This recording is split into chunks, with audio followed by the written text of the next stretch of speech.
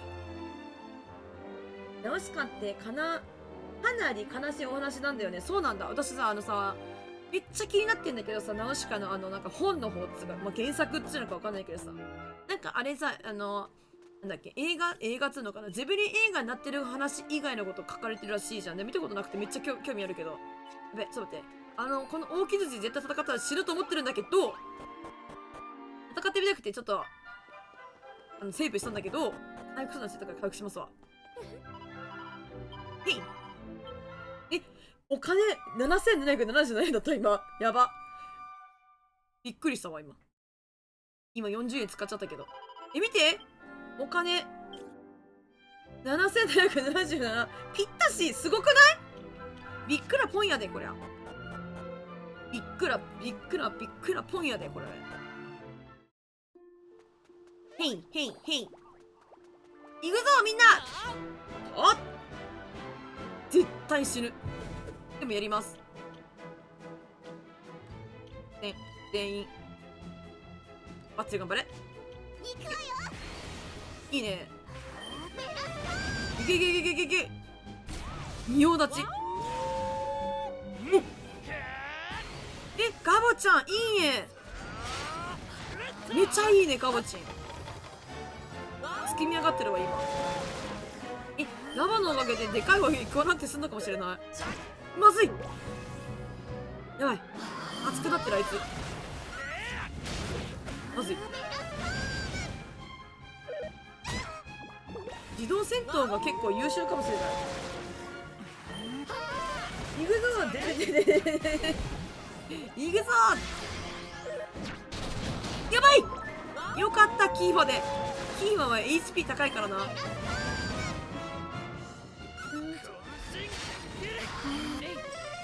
いいねちょっと眠気が取れてきたし声も出るよ私やった余裕じゃねえの大きいずつ今日たちは宝箱を落としていったなんとヤナゴンたちはブラウニーの心を手に入れた力の手に手に入れた OK です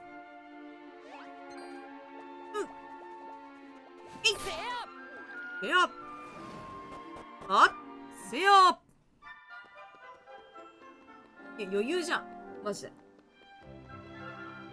強くなっちまったなオラたちってやっぱり強いのかな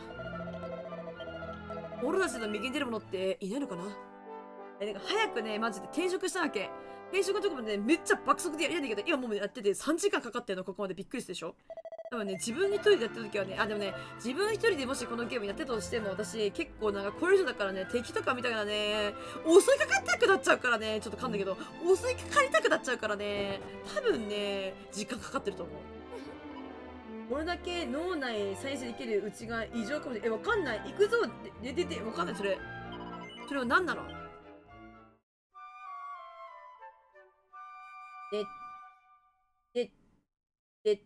でわかんにゃいそれ何やパンマンパンマンパンパンマンじゃあ帰るねバイバイもうここの国でマジで用はねでも一個やってることがあってさ今さ大きずつ道切だったじゃんってことはさ結構有名何のやつガ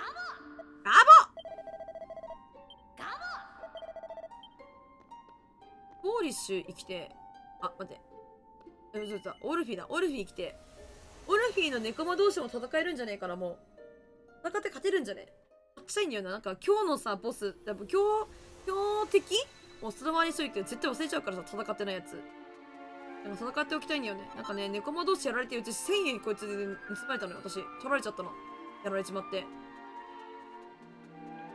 う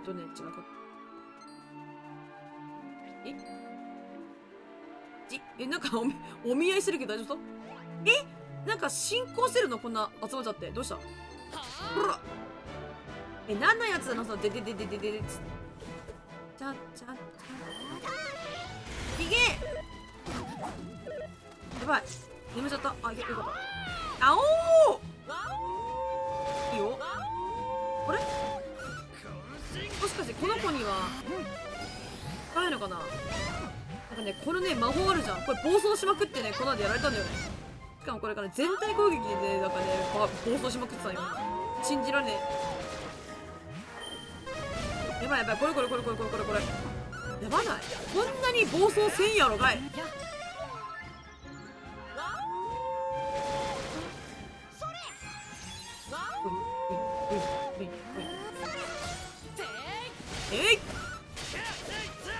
いいよいいよ、調子いい。いける。これは絶対負けねえ。おっしゃさあナイスました。こいつ倒せなくてやられちゃったんよ。でもやっぱ倒せたね。余裕だわもう。ホラに何も怖くねえよ。いけよし。じゃあ帰ります。はいみ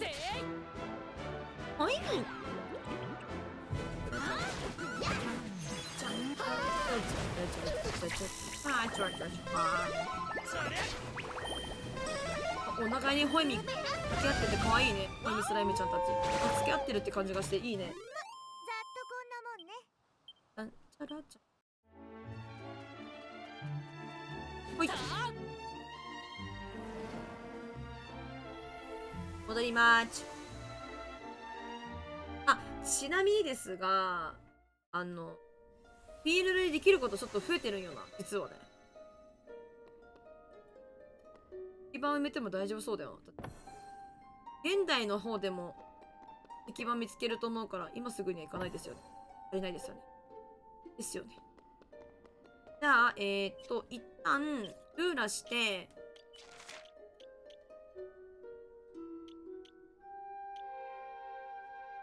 フィッシュベルでいいか。よし。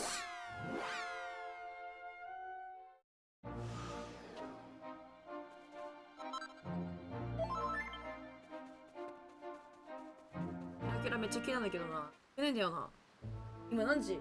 あと5分でシンデレラタイムじゃない。早いね、時間経つの、本当にさ。じゃあ、いいよ。もうね、船の海の敵も正直私の敵ではなくてしまった。最初めっちゃ強いなと思ったんやけどな。レベルが上がっちまってるな。確かミンサガ？ミンサガでそんなんあったっけ？なんだ？俺たちゃ海賊、俺たちゃ海賊しか知らないミンサガ。俺たちゃ海賊、俺たちゃ海賊。ミンサガにそんなあったべか。きちゅー。おばあちゃんなんか見覚えない？あと回復したいんだよね、実は。ちょうどいい。すごいちょうどいい。ロマサガかどっちか覚えてない。そうなんだ。いや、つうかそもそもそのネタがわかんねえからな。何のことなんだろう。熊牧場さんが起きとったら多分わかるかもしれない。寝てるな、きっと熊牧場さん。お疲れちゃん。ちゃんちゃんお疲れちゃん。このおばあちゃんがいるんですよ、ここに。このばあちゃんね、結構お世話なんだよな。わしは占い奪いじゃ占ってほしいかの。では占ってやろ、デロデロ。ほにゃら、スピはあ、ここより東の神秘の花浮かぶ地にて永久に身を捧ぐ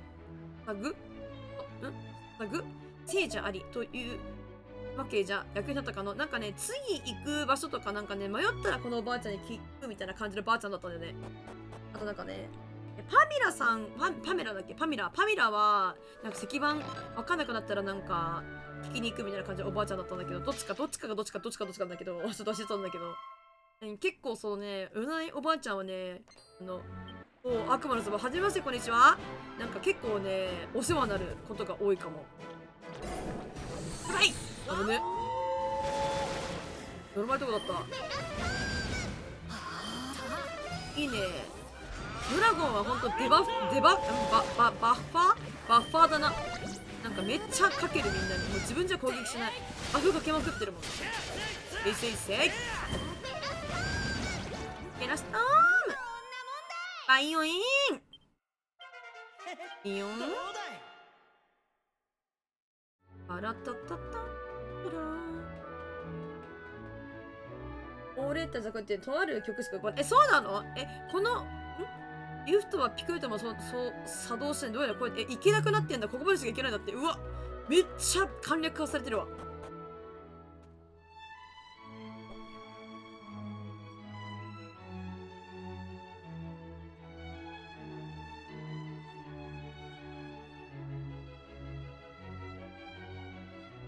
だってね。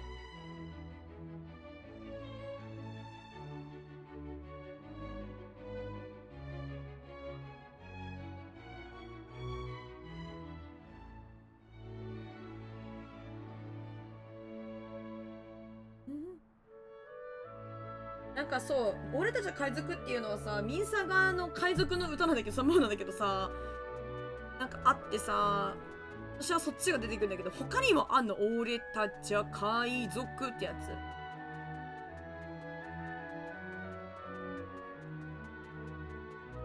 つ。よいしょ。あ、ワンピースにあんだ。こんなのにゃ。フォーリスフォロット城とかフォーリッシュ行く前に、なんかここになんかあるぞいみたいな感じのことをおばあちゃんが言ってるから、こっち行きたいけども、キラキラスポットとかあるんじゃない？そうだよね。ありますよね。ガラボシ？ま、キャラソン的なの？あるんだ、キャラソン的なやつで。俺たちは海賊って。お、はいはいはい。シンデレラタイム！シンデレラ12時や。おやすみシンデレラ。いいですね。12時ってわかる。ありがとうございます。ピ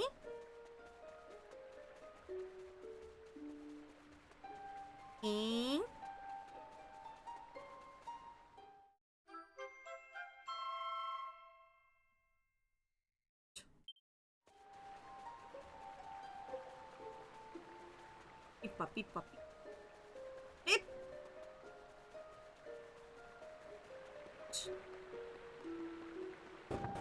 よーし。どこちゃんいる？にゃーん。どうしたの？こんなところにいちゃって。ジャングルフィーバー、海賊いる海賊ザメの感謝祭ってやつ。誰の歌なんだろう？誰のキャラソンなんだ？長き時を私は待ち続けている。かつてその地を照らした光が今はなくとも。この世に永遠はない。やがては私の野球が終わる時が来るはず。どこかに眠る神の遺産、浮遊すると伝えられる神の意志がその時を知らせてくれるだろう。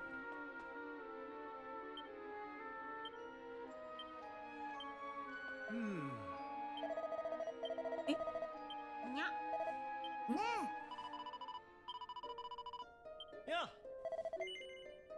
はい。ね何の話してんだろう。てか、うちらに話しかけてる感じじゃないんだ、この人。ようわからんやつやな。なんですの？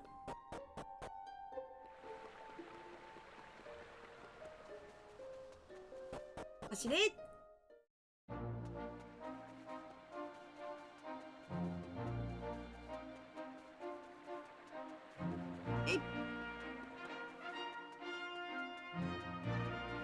7人の麦わらの一部だからロビンまでのそうなんだ。みんなで歌ってる感じなんだ。そうなんだね。誰かのだけとかじゃないんだ。海賊の歌あるんや。探索とりあえず待ちしていきましょう。フォーリッシュ。現代フォーリッシュ。お掃除機。いや、悪いのお客さん、そいつは売り物じゃないんですよ。そいつはいわば王様からの預かり物ってわけで、町のみんなのものなんだ。直撃よその国からも買いに来る人がいるくらいの人気の品でね、こっそり売っちゃえば儲かるんだろうけど、そんなことじゃ、手が後ろに回っちゃいますからね。はは、捕まっちゃうってことな。はい。はい。され方びら。うわ、たっけえじゃん、これ。そっか。さっきキーファは装備欲しさばっかだからな。買いません。よいしょ。よっ。ね、高いよね。そうなのよ。装備高いのよ。物価高だよ。ゲームの中でも物価高なんだよな。ちょ。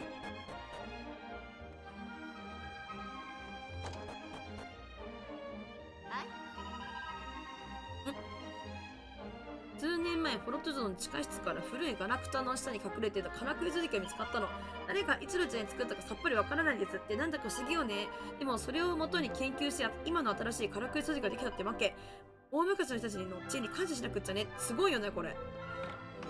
何十年、何百年前、何千年前なのかわかんないけどさ、そのままなんかその話が繋がってるっていうのは結構すごい。皆さんは旅の人たちだよね。この街に来た時びっくりしなかった。ほら、あちこちにからくりこと。からくりって本当にすごいのよ。たくさんの小さな部品が正確にだって動いてるの。もはや芸術よ、芸術。あとはそう、ロマンよ。からくりにはロマンが詰まっているの。そうだね。貴族の家、あの方の血というやつかの。あ、これは、あれじゃん。ゼボットじゃん。ゼボット。ゼボットは、ってことはってことじゃない？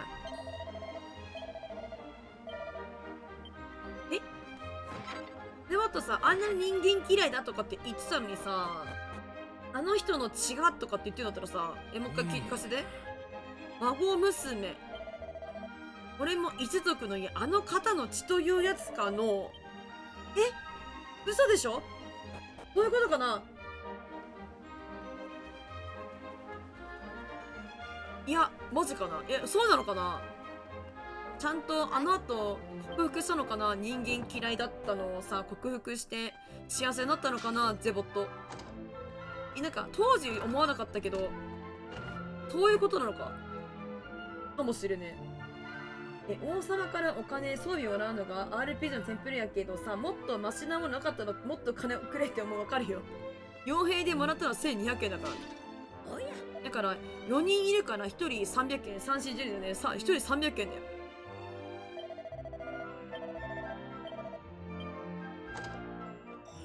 ボンボン。よし。まず探索し、待って。本読みたいんだよね。本時々あるからさ。はい、オッケー。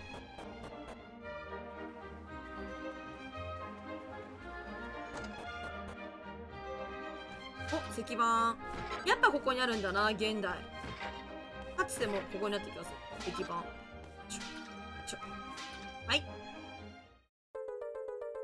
ララララー。よし。わしに話しかけてお前たちはなかなか見る目があるようじゃの。どうしじゃわしのとっておきの話を聞いていくか。はい。太古の昔の話、オルゴ・デミーラという魔王がおっての、こいつは世界を切り取っては闇に閉じ込めて我が物にしようとしていたということじゃ。様々な災いの種をまき、人間たちが絶望のところを一気に闇に引きずり込むという。それは卑劣な手段だった。そしてそのことに気がついた神と大魔王との激しい戦いが始まった。戦いは何百件にも及び、精霊たちや人間たちの英雄も神と共に戦ったそうじゃ。その間にも大魔王は手下を使い、世界を切り取っていたと伝えられておる。戦いの結果か？それは誰も知らん。だがわしがまに神も魔王も力を使い果たして共に滅びたんじゃなかろうか。だから今この世界には神も魔王もおらんのじゃろうな。とこれもめっちゃ言ってんだけど、オルゴ・デミーラってね言ってるんですよね。出てくんだよな、話な。途中でビンビン。お、パピパピピーン。うい。うい。うい。なんか石板わかんなくなってそういうことあんのかなこのゲーム。わかんないな、ほんと。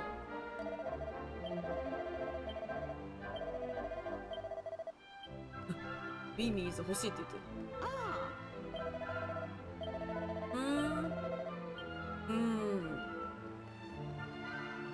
なんで記録残ってないんだろうね。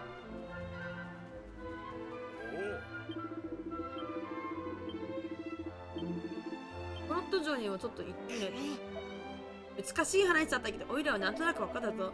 オイラの仲間が死んだのはもともとはそいつの魔王のせいなんだな。ぐるぐる、覚えたぞ、オルゴデミーラ。あ、ちゃんとわしの人から聞いた話の会話あるな。ありますね。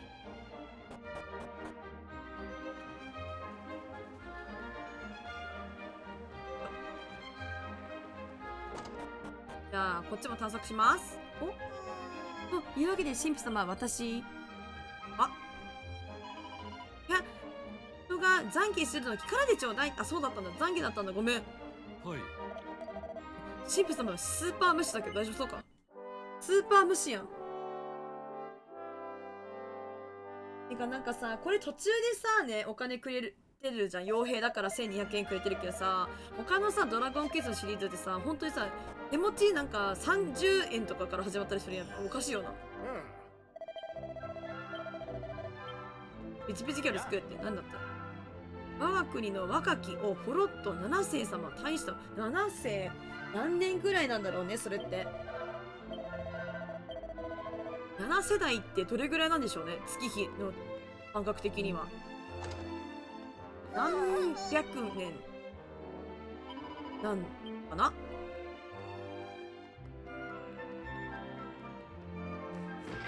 おや、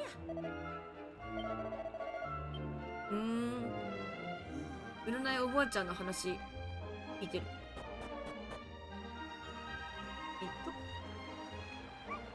ワンワンワン。ワンちゃんもいますね、いっぱい。これ何もなかったっけ。小さなメダルとか床に落ちた気がするけどなさそうですね。じゃあここは見たかな。見たということで次行きます。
めっちゃごめん、ミュートで喋ってたわ。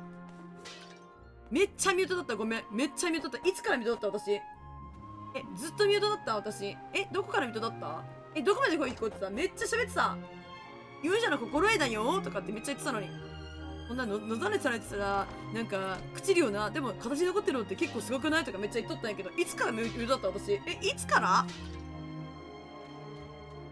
データさん、雑業ね。はい、雑業。おやちょっとセボット、今日も動かない。何も喋らない。スープ冷めた。作り直し。話ここの話。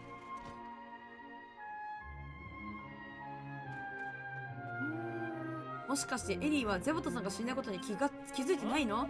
驚いたらエリーはあれからずっと動いてたというのか。もうやっぱりこっちにも新しい島ができてるな。でも前とはちょっと違う匂いがする。なんでだろうな。エリーは年を取らないのか？これからもずっとああして動いていられるのか？ラボアンゴールドゲッチュ。返事がないただの屍のような、もうドラゴンクエストって感じ。はいこのスープ飲めばゼボット元気になる。かわいそう。はいはいはいはいはいはい。あのね、マジで悲しいんだよな、ここね。オリジナルそうなんだけど。でも結局、あの人の血がとかって言ってたけど、ゼボット一人でエリーと一緒に離れたここのお家で過ごしてたのかな、晩年ずーっと。でもエリーちゃんは機械だから、ゼボットが亡くなった後もずっと動き続けててさ。でもゼボットはさ、人はさ、いつか朽ちちゃうからさ、俺は人とは関わりたくはないんだぜとかって言ってたじゃん。でもさ、結局さ、だからゼボット自体も人じゃん。機械のエリーちゃんはさ、ゼボットのことを思ってたとしてもさ、この子はずっとさ、朽ち果てずにさ、ゼボットが亡くなった後もさ、いつからずっといるか知らないけどさ、何百年、何日、何十年といるか知らないけどさ、悲しすぎるやろ、それって。しかもなんか心がわかる感じじゃん、エリーちゃんって。悲しい、やっぱここの話。なんかゼボットはさ、人じゃなかったら、なんか残されたエリーちゃんの気持ち考えたことあんのかな。悲しい。悲しいよ。ワンワン癒されるね。悲しい。マジで泣くかと思った今。ちょっと思ったら泣きそうやった。おっと話が始まったぞい。よいか今じゃスイッチを入れるのじゃ。はっ。なんかみんなゼボットと同じ三つ子三つ子か。いかんスイッチを切るのじゃ。あ、はい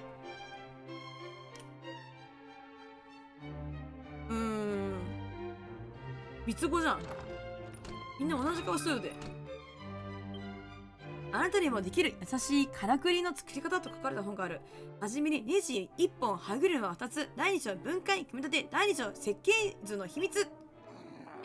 嘘、わからん。一体何が悪いというのか、なぜ歩いてくれるのじゃ。確かにからくり掃除機を作ることはできたが、それは お手本があったからさ、からくり人間となれば話は全く別の話だ。掃除機の中身と同じではうまくいくはずないよな。そうだね。我々が日本足で歩ける以上、からくり人間も歩けるはずなんか思うようにいかない。ブーム、我々人間は一体どうやって日本足で歩いてるというのだろうか。なるほど、深いね。また失敗でした。やはりからくり人間など夢なのでしょうか。いや、いるよ。動いてる子。でも教えないけどね。絶対エリーちゃん教えないけどね。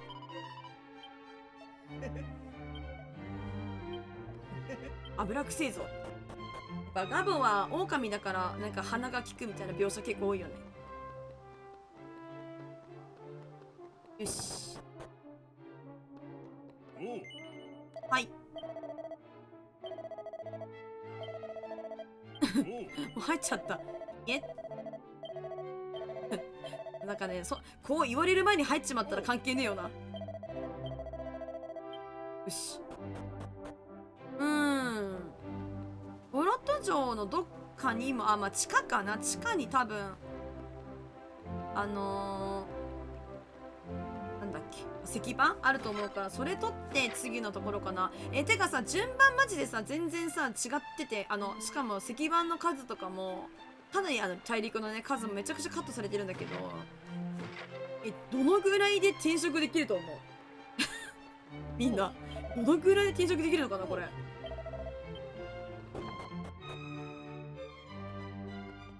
いしょ。なんかめっちゃ集まってる。なんか王様若いね。思ったよりも。悪月バツ日、追っ手はどうやら俺のことを見失ったようだ。オイルはナウテの、盗賊チャック。親父の話じゃ伝説の盗賊ドン・ボリードなんだそりゃ、血を引いてるらしい。なんでも伝説の盗賊ボリードも行く先々謎のメッセージを残したという性格だから、血を引くオイラがその謎のメッセージを解こうって思ったわけさ。面白そうなことしてる。さてさて、チャック。ここで終わりかい。ほんほんほん。お掃除好きのメイドさん。青いのルビー。あれ前はなんか違うのあってなんとかのルビーあったよな。よいしょ。どうしよう。話聞いてからにしよっかな。ぬぬぬ、まだできると思うっすか。この上一体何人の知恵を寄せればよいというのか。不甲斐ない。もう国王様に顔向けができぬ。はっ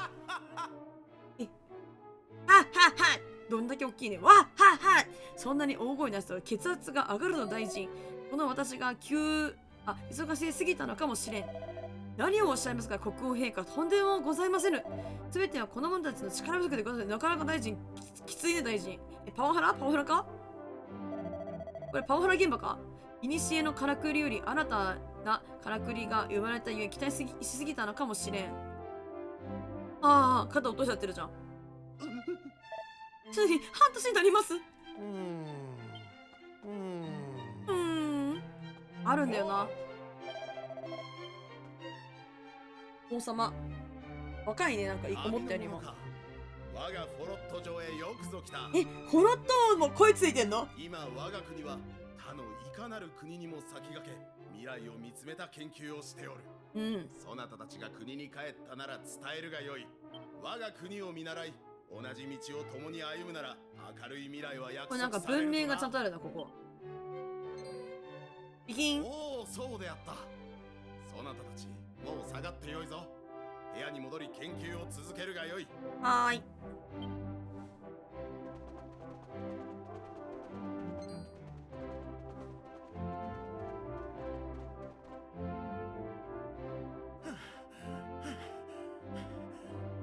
王様に申し上げます。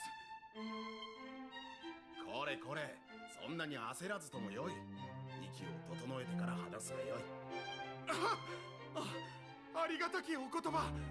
しかしまずはご報告を。はい。ついに見つけましてございます。古のからくり兵を。見つかっちゃったの。なんとそれは誠か。見つかっちゃったの。はっ、間違いございませぬ。西の外れに。ほほう、やはり禁断の地というのはそのような意味を持っていたのだな。王様が禁断の地って言ったわけじゃないんだね。これは面白くなってきた。よし、兵を表に揃えよ。直ちに出発いたすぞ。私を。はっ、飛ばしちゃった。押しちゃった。なんかボタン最悪だ。すまぬな旅の者。大事な要件で出発せねばならぬ。まあ我が国でゆっくりしていくがよい。ではまたな。さようなら。では大臣、行ってくる。あとは任せたぞ。ほーい。かしこまりました。くれぐれもお気をつけて。大臣でも声ついてんだけど、ここなんかここのストーリーは力入れてるんだね、きっと。仲間ガボまだ探索してないんだよな。まだ探索してないから王様のことはほっといてもいいよね。とりあえずもう一回言ってるし、ルールできるしさ。ある野郎が来てから不安でならねえ。お掃除ロボットの話ね。ルンバが来てから俺はオラの仕事取られちまってるかもしれねえ。不安で仕方がねえんだって言ってる。そりゃそうだよな。ここまで AI とか機械でできるかっていう話って今の現代でもさ、結構なんかみんななんつうの話題になったりすることあるよね。多分しちゃったらしい。そうだったんだ。他の普通に襲ってきたからくり兵壊しちゃってたんだね。ちょっと探索広いな。えい。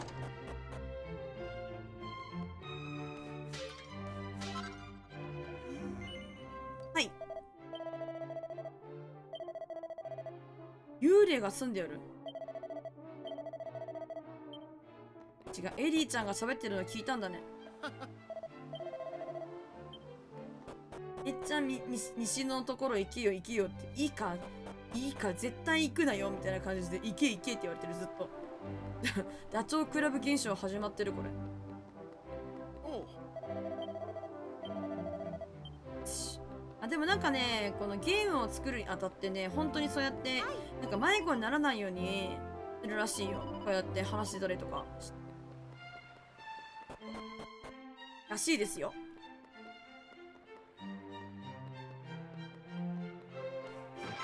多分この奥に行き場あるんじゃないかなって思うんだけど、わかんないけど。はい。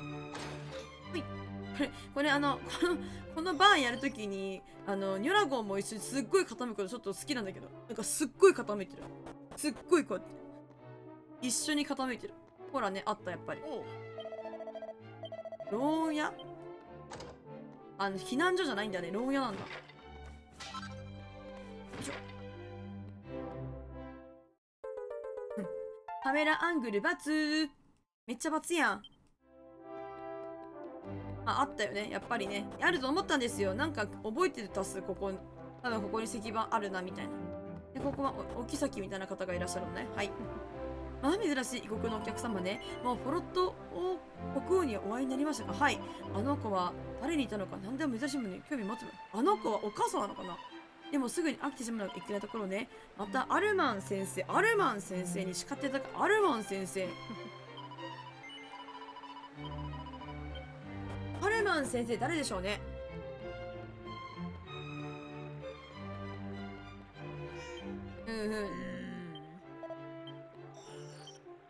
なんか変なもの吸い込んじまったって小さなメダルが出てくるわけじゃないんだ。はい。次どこの島なのかちょっと覚えてないんだよな。どこの島かによってちょっと続きあるかどうしようか考えようか。とりあえずここを探索して話を進めなければ。あ、やったな。いったなこれ最後まで。よし。ガボルーラして、これね。あ、今ルーラできないって言われた。おい、ルーラできないことあるのかよ。この話を終わらせてからの、イベントありましたかまだ。すいません。ありましたが。ついに我らが待ち望んだカラクリフを見つけることができた。皆の者、これより直ちに気になる中の出発だ。うっす。お待ちください。誰だ？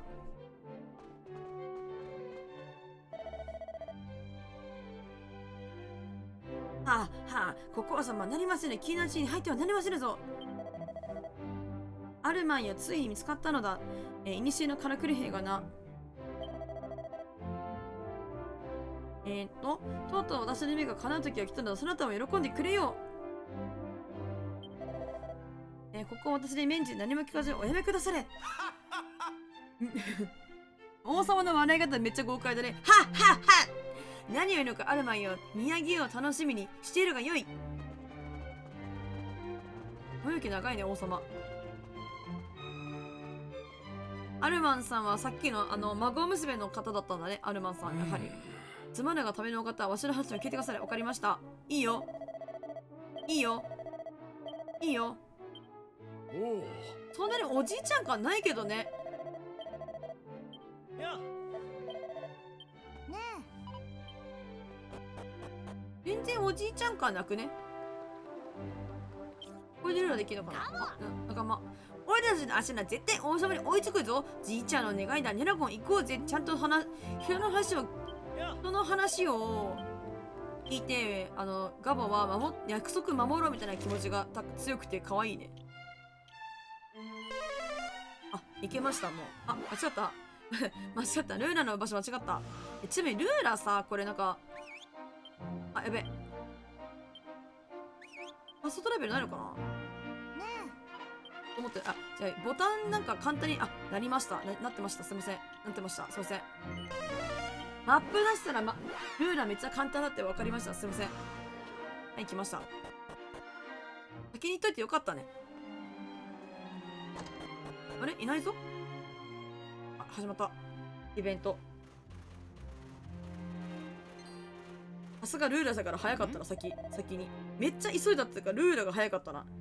いや、そなたたちは一体どうしてここにいるのだ？ここは禁断の地だぞ、お前もな。いや、ここで旅の者に禁断の地を解いても仕方あるまい。おそらくアルマンに何か含まれてきたのであろうが、まあそれはそれで良い。理由はどうであれ私たちの邪魔立てはしないでくれよ。もし邪魔をしたら私はアルマンを捉えねばならぬ。てれてれてれれれれてれてれてれてれれてれてれてれれあ、てれてれてルーラね。ルーラの音。アルマンを捉えねばならなくなる。わかるな。いいね。それではさあそれではそこ閉じもらうか。嫌じゃん。通すんだ、一応。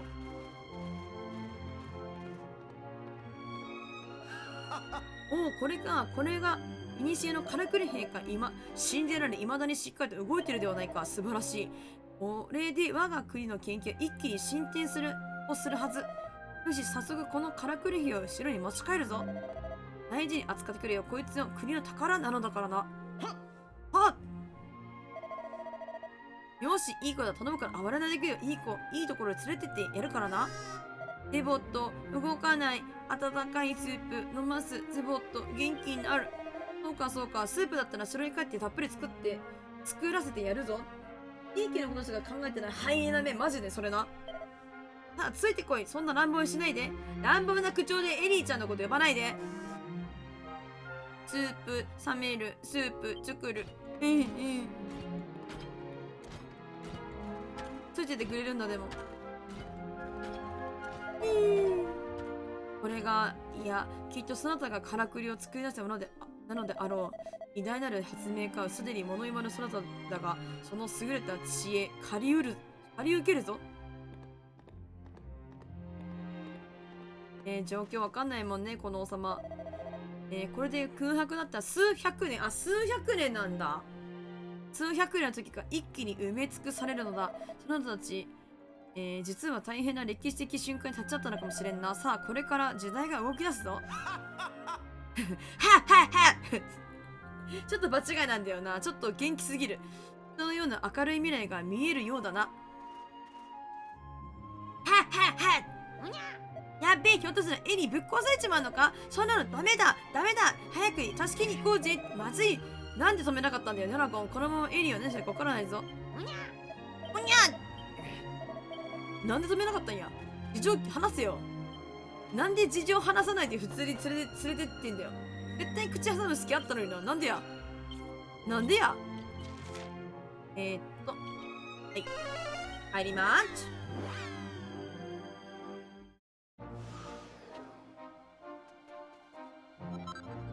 エリーのことを本当に知ってる人だったらあんなひどいことできないよ。連れてっちゃうと。エリーはどこかしら。おそらく王様のところか研究室とも。研究室は多分ここだよね。あ、いない。王様どこなのかな。空白なった数百件の時が埋め尽くされるってあの王様言っていたよな。きっとエリーを分解してからくりの技術を得るつもりなんだ。やっぱりまずいじゃん、ドラゴン。やな。ここの話長いな。めっちゃ長くない？もう3時間やってるのに1個しか進んでないぞ。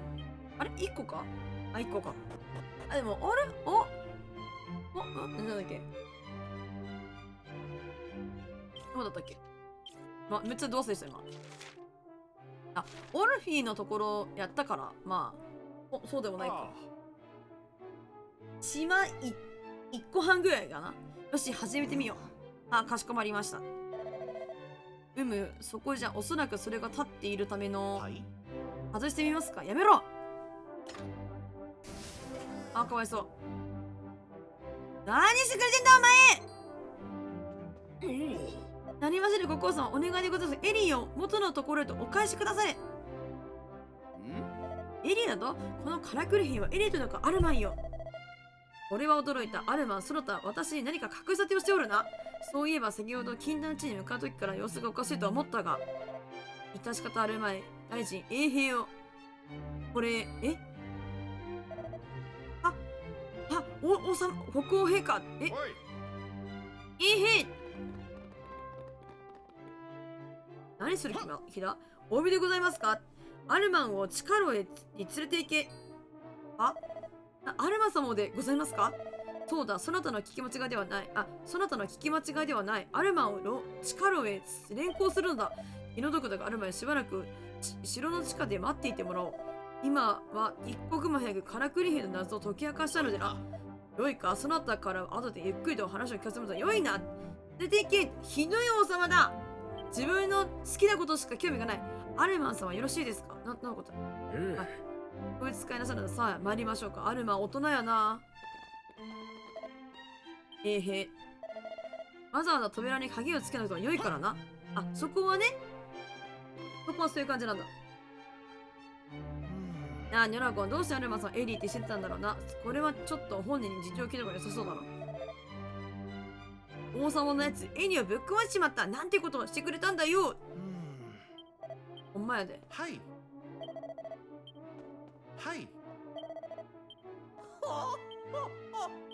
おじいちゃん大興奮。部品を抜かれて動けないような悲しそうな目をしてこちら見てる。悲しい後ろから見てたけどね。今、後ろから見てたけど、どういうこと？これ股からすごい目が見たってこと？ここから話しかけたけど。悲しそうな目がそのお股から見たってこと？嘘でしょ？絶対嘘でしょ？こうなってるもんね、エリーちゃん。どういう格好やねん、それ。びっくりだわい。絶対見えへんやろ。ちゅうわけで、行きます。会いに行きます。こっちの、こう行って、こう行って、こう行って、役のとこから入るかとか。こう行って、あった。ここ見ててほしいんだけど、マジでさ、ニョラゴン見ててほしいんだけどさ、で、すっごい傾くから。ちょっと癖になっちゃう。ずっとこのレバー開け閉めしてほしい。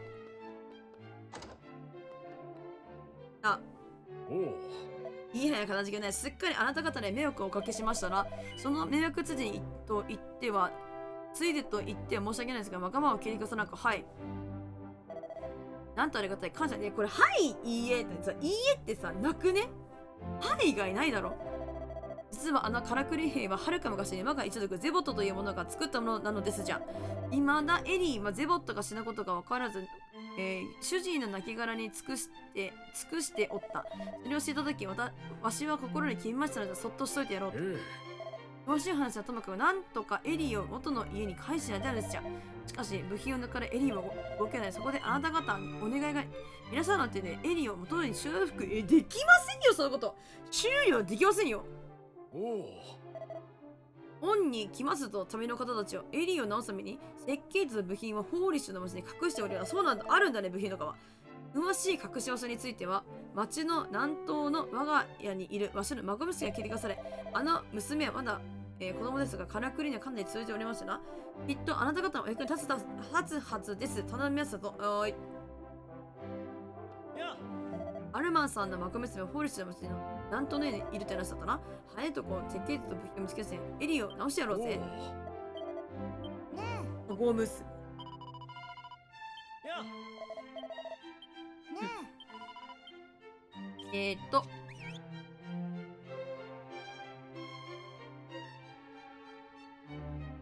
よし。これ。スムーン、あれ違う。こっちはマップ開けんのか。あらんな。ホーリッシュの街に行きます。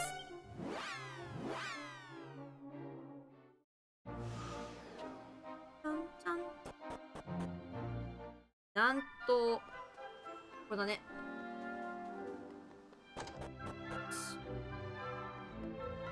孫娘。どうも。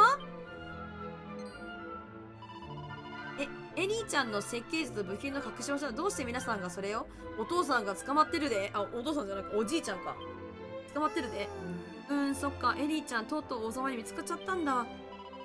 ともかくおじいちゃんからエリーちゃんの修理を頼まれたってことは分かったわ。設計図と、部品の隠し場所はね、水路のそばの樽の下に分からないように埋められているの。どうか気をつけて掘り起こしてね。埋めたのはすっごく昔のはずだから、もうボロボロになっちゃってると思うの。そうなんだ。ここほれワンワンね。そっか、だから私なんかここになかったっけって言ったのか。なるほどね。イベントに関わるからだ。あれですね。あそこの樽のとこ。そっか。やっぱなんかあったよなとは思ったんだけどさ、エリーの部品だったっけ。ましょう。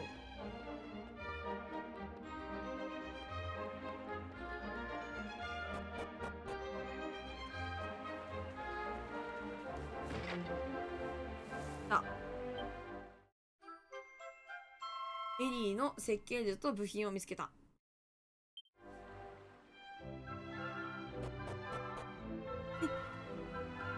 本当に話進んでる。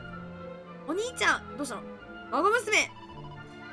私もついていっちゃダメかな。私ね、実はエリーちゃんのことよく知ってるんだ。ご先祖様が作ったってことも、国が進めるからくりの研究は大事だと思うけれど、エリーちゃんを元の場所に戻してあげた方がいいと思うの。だってエリーちゃんは他のカリキュラムと違うのよ。あの子には特別な何かがあるわ。私なら設計図も読めるし、必ずエリーちゃんを修復できる。修理できる。きっと皆さんの役に立つはずよ。だからお願い、私を連れてって。私をゲレンデに連れてって。リゼットさん。ゼボット、リゼットか。なるほどね。ねえ。いい。孫娘かわいいな。音めっちゃ映ってる。パーティー基本4人なんですけど、これ5人になっちゃうじゃん。まあ、戦わないけどね。なんかね、そういう時はね、ゲストでね、本当に5人目、6面、謎の6面じゃないけど、こんな感じで、なんか、時々手伝ってくれたりする人はいるはず。研究所は見張りの塔の1階。エリーちゃん、きっとそこにあって、はい、研究所、お兄ちゃん、はい。ねえ。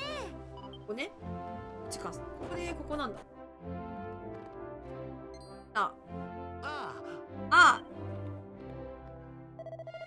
いや、いいとこに来て、さっきからお腹空いてたらもうペコペコなんだよ。悪いけどさ、ちょっと食事してくるから留守番頼むよね。おい、なんだよ。今がチャンス。同じこと言う。今がチャンスだ。協力してエリーちゃんを直そう。なんかミニゲームでも始まるのか、これ。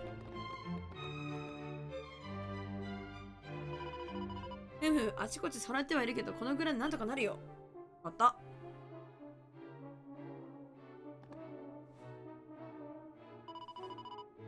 よし、あとはお兄ちゃんが部品をつければ何か動くはずだよ。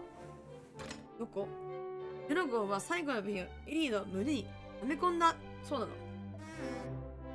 ビュースープ冷めた。ゼボットどこ？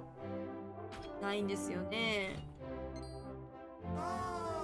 ゼボット起きてはいけない。ゼボット病気。私？あれ？どういうことだ？エリーのやつドラゴンのことをからくりのお茶だと思ってるぞ。ゼボット病気、うちに連れて帰る。スープ飲ます。エリーちゃん落ち着いて。その人はゼボットじゃないのよ。ほらよく見て。ゼボット違う？ゼボットどこ悲しい。そなたは何してる？ここは立ち入り禁止であるぞ。兵士たちはこやつらを人の声で力を得て連行するのだ。やっちまおうか、この王様。お前の髪の毛切ってやろうか。ゼボット、ここいない。エリー、おうち帰る。ゼボット、スープ待ってる。待て、こやつは何と申しておる？来なかったのか？温かいスープ作る。病気治る。スープ悲しい。ゼボット、お主はまさかあの小屋にいた主人に？エリー、おうち帰る。ゼボット、スープ飲ませる。ゼボット、元気になる。信じられねえ。まさかそんなことが。悲しい。皆の者、このからくり、いや、エリーを元いた小屋に連れて行くのだ。それからアルバンを呼び戻し、子供たちにも助力を仰ぐがよいです。共に禁断の地へ向かうのだ。私は確かめねばならぬ。エリーの鉄の体に宿った信じがたい奇跡の正体よ。さあ、急ぐがよい。我がからくりの研究の理想、エリーが教えてくれるかもしれんのだ。でもさ、エリーさんはさ、確かお姫様いたじゃん。過去でね。石板の世界でさ、いたお姫様のお姉ちゃんだったじゃん。ってことはさ、なんかそういうさ、わかんないけどさ、国の歴史みたいな感じのところにさ、なんか亡くなっちゃったお姫様の名前でエリーとかって残ってるとかさ、あると思うんだよな。でそれでなんか察しみたいな感じでなるんじゃないかなっていうね、私の願い、そしてなんつうの、考察。調べれば出てくるな、数百年前だらしいけど。国なんだからそれぐらいは残ってるだろ。ニュニュニュゼボット寝ている。温かいスープ作る。ゼボット元気出る。エリーちゃんにも声が当たってるだなんて。メンタルが落ちる。花ち。いいよ、この献身ぶりを。これを慈愛と言わずに何という。エリーには心が宿っておるのだ。いや、宿ってるね、これはマジで。素晴らしい、素晴らしいぞ。これこそ私が追い求めた究極のからくりなのだ。そうなんだ。国王様、本当にそうお思いですか？エリーが完璧なからくりであると。そうなの？違うの？聡明な国王様のこと、もうすでに察しておられるのでは？わかんねえ。どうしたフォロットを。エリー、聞いてくれ。お主の主人はとうの昔に亡くなっておるのだ。もうスープは作らずともよい。そうであろう。そうなんだよね。温かいスープ飲めばゼボット元気になる。温かいスープ飲めばゼボット元気になる。ゼボット元気になったらまた二人で散歩する。死を介さずして心を得るか。目覚めることのないものをとこしえに愛し続けるとは、一体どのような気持ちなのか。いや、そうなのよ。エリーがどうやって動いてるかわかる。確かに愛だね。私の夢は人間のようなからくりを作り出すことだった。永遠の時を生き、確かな心を持ったからくりを。まあ心はあると思うけどね。しかし果たしてそれは正しいことなのだろうか。この国に良き未来をもたらすのか。結局心があっていつまでも生き続けることができる。だからロボットを作っちゃったとしても、からくり作ったとしても、ゆくゆくは人間は先に絶対なくなっちゃうみたいな感じ。まあそのロボットがどう動いてるか知らんけどね。原動力は何かわかんないけどさ、いつの間にやらロボットだけの国みたいな世界になっちゃって感じになりそうだしね。私にはわからない。わからなくなってしまった。そうやな。皆の者、よいか。今後は何人たりともエリーの邪魔をしてはならぬ。邪魔したのはあんただけだよ。この地への立ち入り禁止を今まで以上に徹底するのだ。わかったな。はーい。はっ。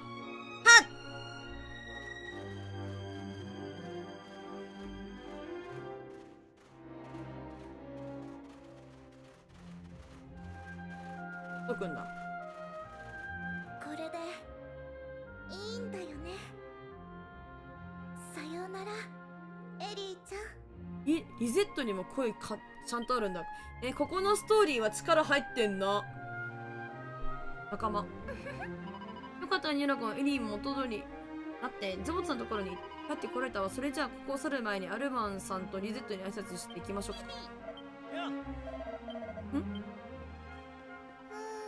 エリーちゃん、治ったのよかったけど全身ボロボロだったな。できるならピカピカになるまで修理してあげたかったな。大うつ。いやはやあなた方にはすっかり世話になってしまいましたな。エリーのことを感謝いたしますぞ。おかげでエリーはこれからもゼボットと2人で、静かに暮らせることでしょう。ポロッと国王様がああして分かってくださったのも全て皆さんのおかげじゃ。本当にありがとう。このアルマは皆さんのことは一生忘れませんで。ほんまかいに。そうじゃ。皆さん俺にこれお持ちください。なんだ石板。おじさんどこで手に入れたのそれ。アルマン。研究所に置いてあったものでしたら、1個あったのに2個あったんや。ここにゼボットが残した研究資料によれば、勇敢なる旅人だけが持つべき宝だそうな。何の役に立つか分かりませんが、あなた方の他にこの石板にふさわしいものおりますまい。お兄ちゃんたち少しの間だったけど、とっても楽しかったよ。またいつか遊びに来てね。いいよ。仲間と喋ったのにキャンセルしまった。からくりの話終わったって、なんか実施解除した。オイラ油の匂いは好きじゃないけど、エリーの匂いは全然嫌じゃなかったんだよな。きっとエリーの優しさが油に染み込んでるんだ。あ、心ってすごいんだ。心ってすごいんだな。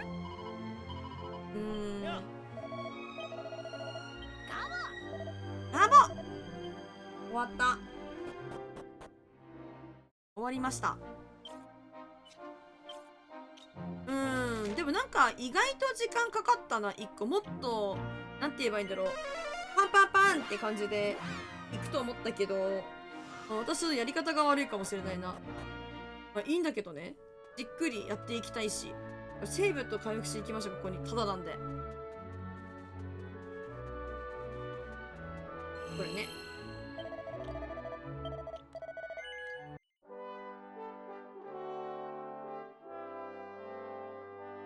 昨日結構長くやってたんですけど、次の島がどこだかちょっと見てみて、続き今日やるかどうかちょっと判断しようかなって思っておりまして。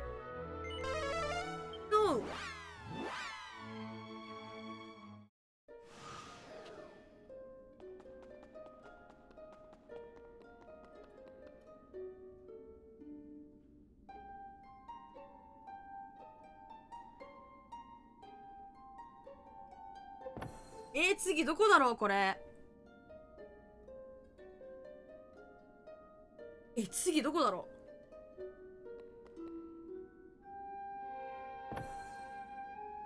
う。わあ、どこだこれ。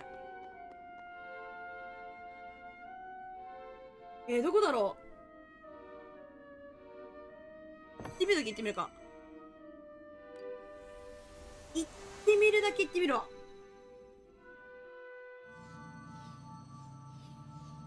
マジでわからん。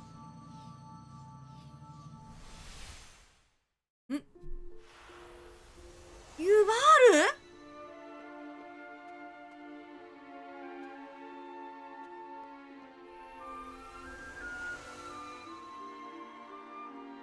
ル？なんかいたな今。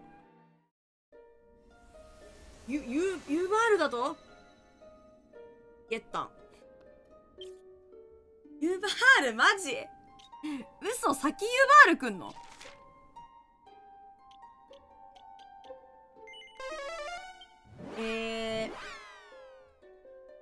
今日この続きはやめておきます。マジか。大陸ってめっちゃあるんすか？うん。ちょっと待って。いい質問です。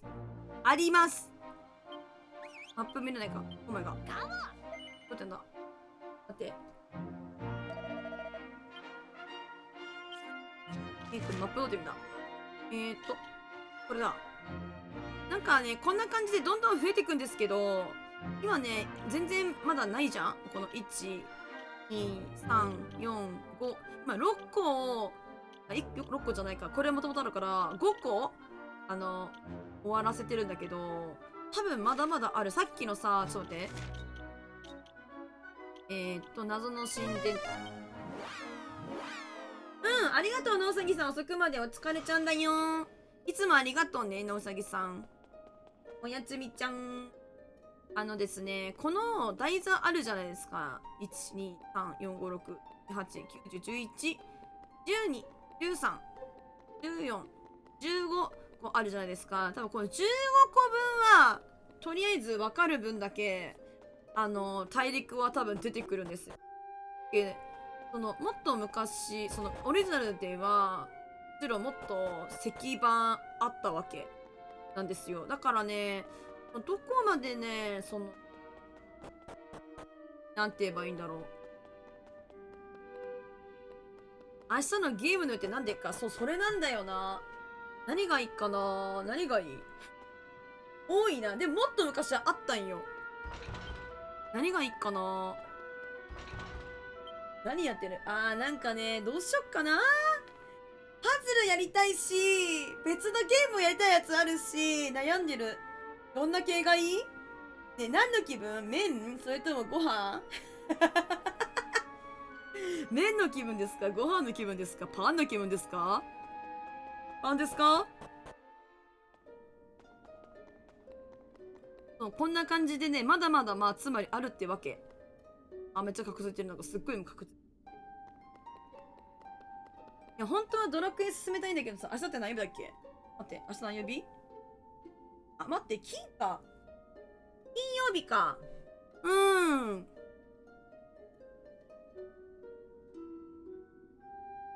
か。金曜日か。なんか本当はまたあれやりたいんだよね。デビエーションゲームやりたいんだよね。デビエーションゲーム。バグらなければデビエーションゲームやりたいんだけど。もう金曜日か。土曜日はガーホンやりたくて、今回はね、今週、日曜日はいつも通りバロやろうと思ってて、何も考えてへんかった。何がいいかな。楽園はでもとりあえず今日までかな。また来週かな。まあ、どんどんやっていきたいんやけど。楽園進めたい気持ちある。だがしかし。もっとバーッとね、進めていきたいんだけどね、本当は。ふむ。まあでも結構ね、進みは早いっていうか、まあ私は遅いかもしれないけど、昔よりはパパッとこう進めていけてる感じがいたしますので、思ったよりは早く終わると思ってんだけどね。8ギガだし。8ギガだし。はい。よし、セーブして。セーブして。よいしょ。何がいいですか？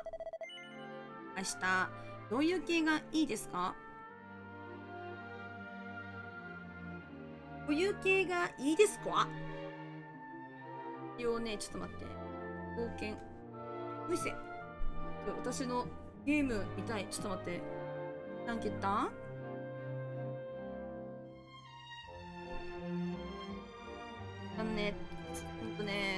鳥のね、パズルね、ちょっと進めたいんだよね。なんかね、鳥のパズルやろうかなって個人的には思ってますな。鳥のパズルまだ全然ね、進んでない。なんかね、50まで進めたかったのに全然進まなかったのよ。なぜか私。進まなかったからね、やりたいな。こんな感じ？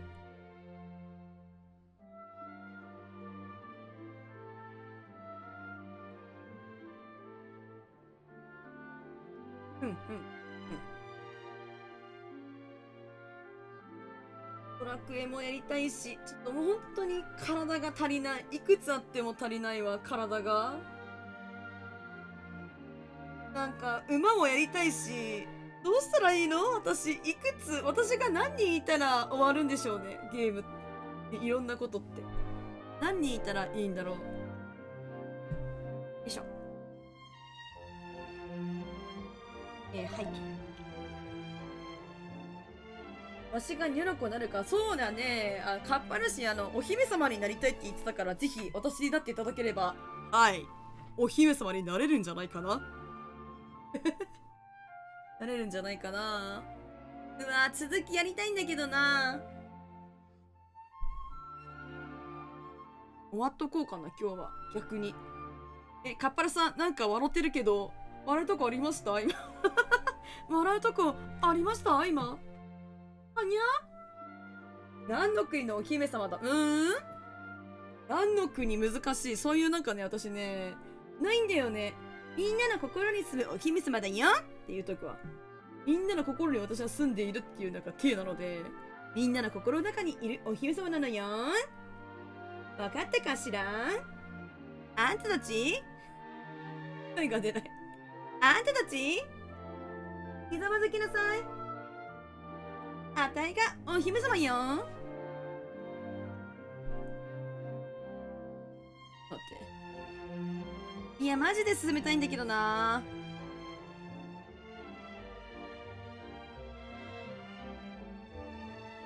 進めたいんだけど、進めていいかな。どうしよう。姫にノーゼ出た。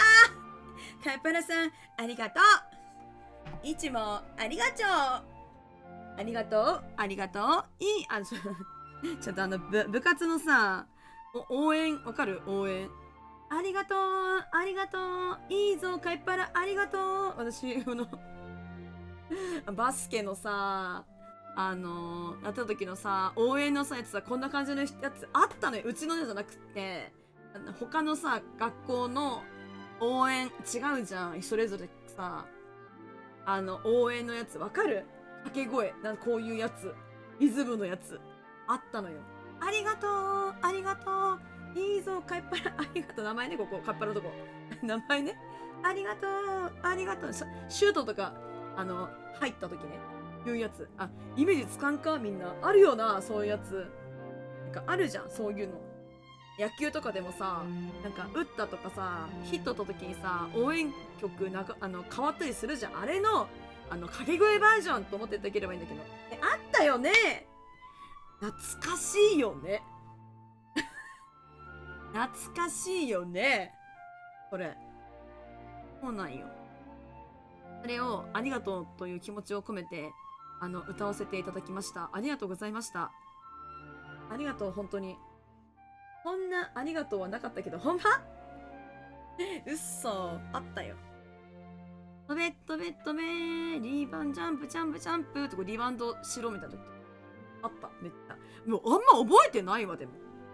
そんな感じのやつばっかりでしたね。どうしよう。終わろうと思ってるんだけど、今日は早めに。いや、本当はめっちゃやりたいわけ。もう何時間でも。やりたいんやけど、次がでも、どこって言ってたっけ、私。ユバール言ったよね。ユバールそっか、でもユバールか。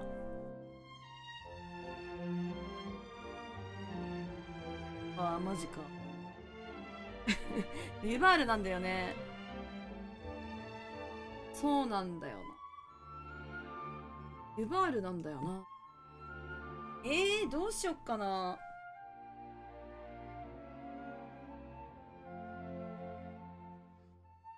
ちょっと私、今日釣りしない予定だったけど、終わるから、ドラクエは。ちょっと多分ね、次のところね、また、一箇所で、2時間ぐらい私だったらかかるんじゃないかなって思いますので、ちょっとドラクエは本日はちょっと終わらせていただき、ちょいとだけ、釣りしようかな。2時半ぐらいまで。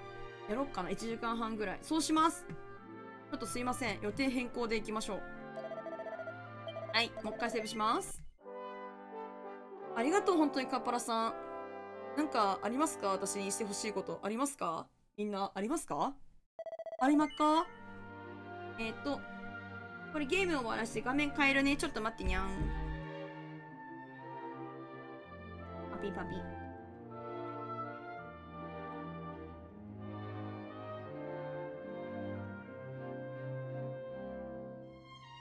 パピパピ。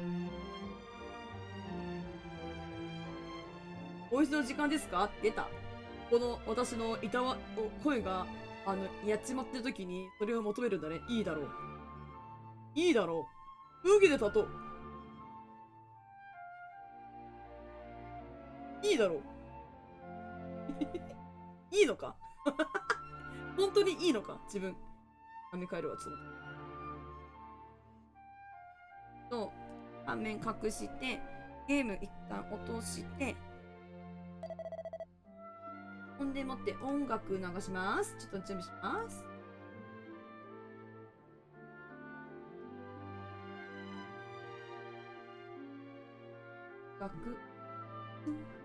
音でかいかもしれない。待って。待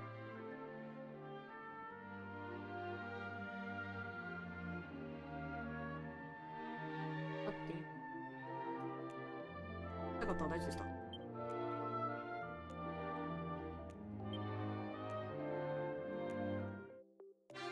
よし。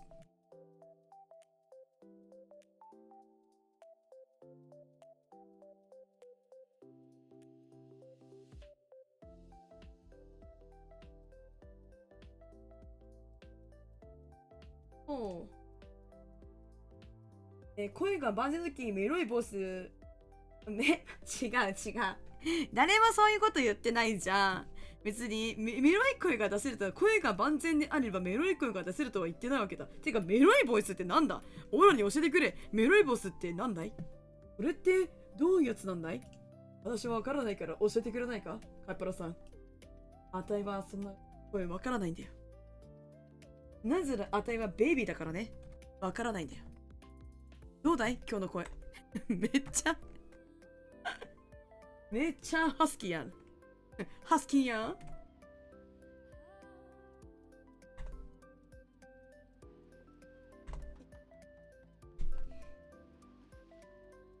いっていってい。フィッシング P プラネット。本当にちょっとだけあります。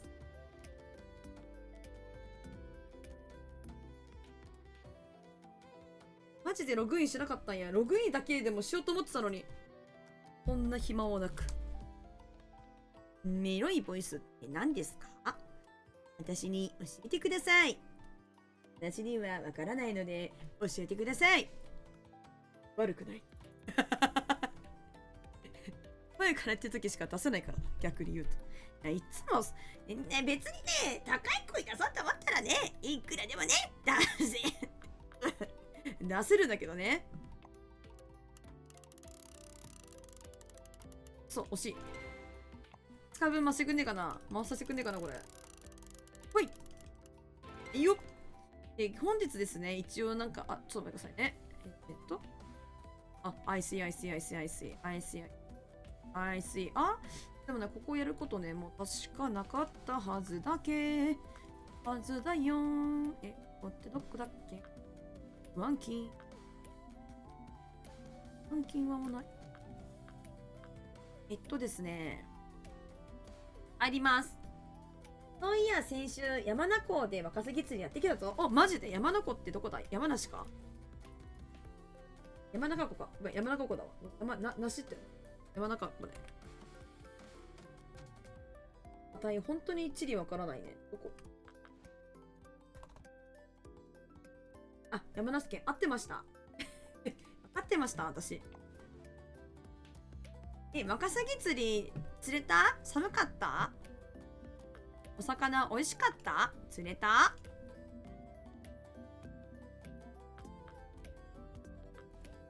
ちなみに私本日やれることはこれセレンガ水畑ネズミのアーリーティックグレイリング3キロこれ何一つ正しくなかったな今。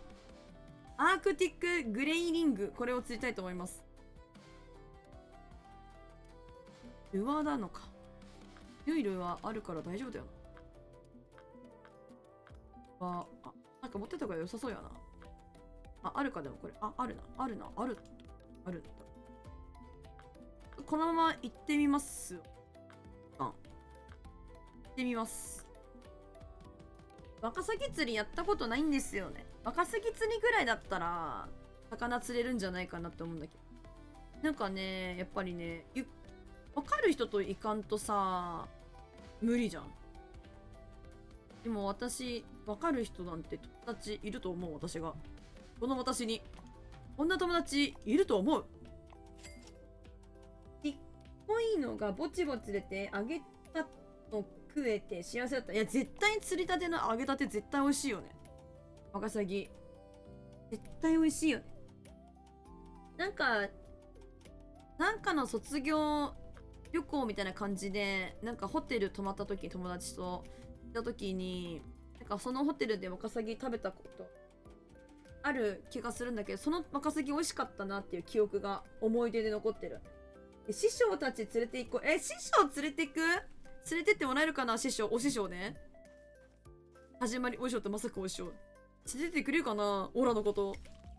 オラと一緒にリアル釣りしねえか？神。しねえか？神。いや、ここないよな。そうよね。戻っていくんだっけ？あれか。ボートだよな、ボート。ナイスボート。ナイスボート。ナイスボート。ボートの場所わからん。ここ。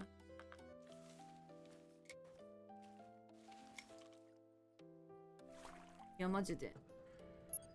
できればいいんだけどね。なんかでもうち、どうだったっけな。お兄ちゃん、やってたかなあ、連れて。こうね。どっちだ？こっちかな。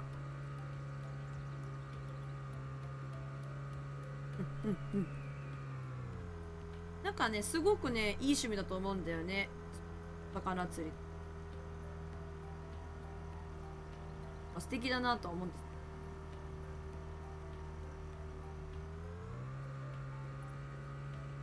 どこ？ここも釣れた気がするしな。どこがいいかにゃー。本当にね、このね、伊藤だと思うんだけど、ここ怪物魚やべえと思うんだけど、そいつ釣るための魚がガチで釣れなくて、あと伊藤に関してはマジで島とか陸に上がっちゃってえらい目に遭うっていう。モンゴーよ、モンゴー。ここモンゴーね、モンゴー。この建物の名前とか忘れちゃったけど、こういうのがモンゴル感がすごくあります。そしてね、みんな見てこれ、見てこれ、見たことないと、見てほしいんだけど、ちょっと待って。いや、ちょっとね、これ見て、カッパルさん。見て、ラクダ。関係なかったわ。アルパカとか言えばいいのに、これラクダ。ラクダいるんだよ、みんな見て。あんたたち、釣りの時間だよ。なんかすごく、みたいな感じで、なんか、みたいなこと言っちゃったの、今。ラクダ。おえみたいな。なんかすっごい言っちゃった。ほんでの、オラはの、ここでの、オラはここでの、アーティーチョークみたいなのをするんや。アーティーチョークはちなみに全然違うけど。あ、クブジャさんがもういる。クブジャさん。全然ここ飛んでくれば取れたわ。絶対。ボートなんか乗らなきゃよかった。ラクダのコブ味見してみてくれたよ。ラクダのコブペロリすればいいの。ペロペロっつって。これはなんかラクダって食うのかな。コブの中水入ってんだっけ。ラクダの生態わかりません。教えて。なんかラクダってすごいなんか特徴的だった気が。忘れちゃった。アーティーチョーク。こいつを釣るんだけどね、マジでわかんないんだよ。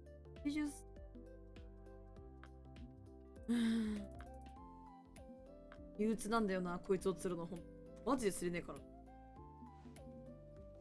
間が微妙だけど、一旦準備しよう。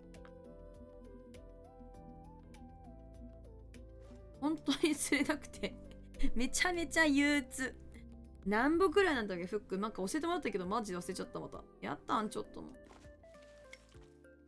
脂肪？あ、脂肪なんや。じゃああれだね、舐めたとしても、なんか、汗かくんやったっけ、ラクダって。なんか、強いんだよね、そういうなんか、上みたいな、喉の渇きみたいなことに。ラクダって。まあ、じゃなかったら砂漠で生きないけどね。あとなんかあれでしょ、なんかサボテンとかをさ、すごい、ハムってすごい食べるでしょハム食べるんでしょ。このなんかトゲトゲがあっても食べちゃうんでしょ、生きるために。しょうがないよね。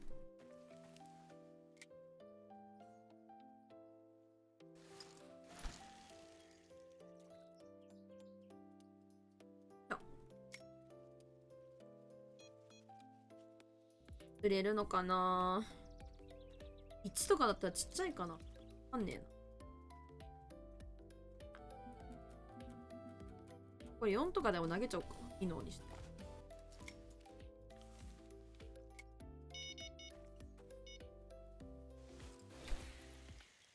反応しても釣れへんのよな。ピピピとか言ってもさ。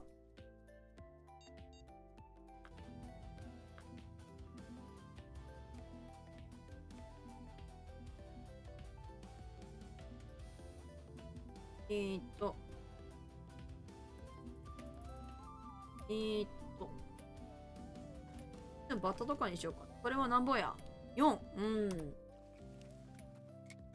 ちっちゃかっったんだっけ？これ知ってみようかな。だった、マジで。6キロ、6。えっか。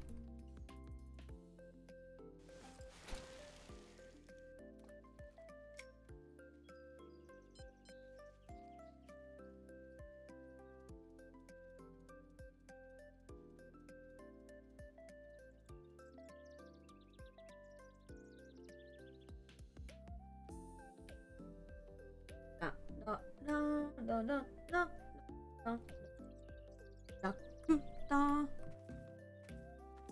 タラタタタラタラ。だってアーティチョーク釣るぞ。アーティチョークって言ってるけど、アークティックグレイリングだから全然アーティチョークやないやで。みんな知ってるね。知ってると思うけど、ちなみに。はい、取れた。やっぱフィーダーロットなのか、時代は。へい。こいつよね。あら。1キロ。こいつがマジで釣れないわけだ。よし、ラクダの、今なんかちょっと、3キロ以上なんだよ。なんかちょっと調べてみたんだけどさ、あれなんだね。このコブが油なんだよね。なんかその油を脂肪を分解すると水が大量にできるって調べたら嘘でしょ。だったらさ、人間もさ、なんか脂肪を分解できてさ、水になってほしくない？なんか不思議な音がブエーンつってできてほしくない？それ。そういう機能は別に人間にもあっていいと思います。なんか民族音楽っぽいのが流れてるか。私がうなってるわけじゃないからね。あなたたち、私がうなってるわけじゃないんだからね。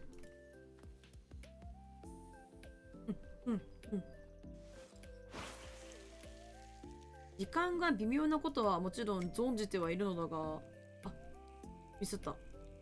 そういう問題だけじゃないと思うんだよ。ラクダ以外は血液中の水分多いと、赤血球が破裂したはず。赤血球が水多いよバーンってなるの？すごい。そうなんだ。耐えられないよ。うわーバーン。ありがとうございます。あそこのことですね。そこだけフォーカスそこ。待って違う。一回投げときたわけこれ。ほんまに待って。落ち着いてください。お客様。落ち着いてください。はい。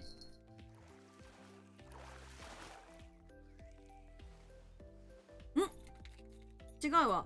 いや、もう無理。ねえ、もうこいつが釣れたらもう無理。本当に。またもう無理釣りやがった。本当何？ちょっともう無理。本当に。このビーグルのなんとかコントが、そして必要やったがこいつするのに。まあ、やけどなんでもさ。変えるっけか。変えたっぺな。変えたっぺ。高いけどね。1.5 倍ぐらい。そっか。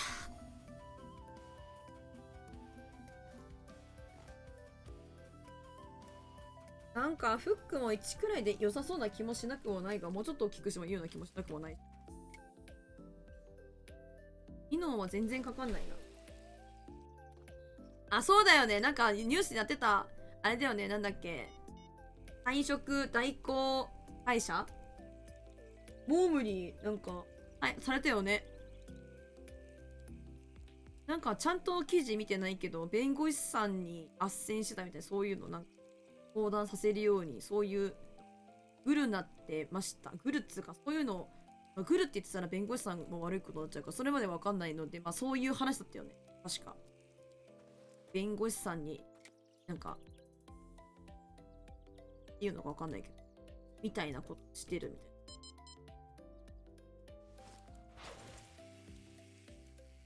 先って言うとダメなのかな。お願いしてる、それを機にみたいな話だった気がする。へい。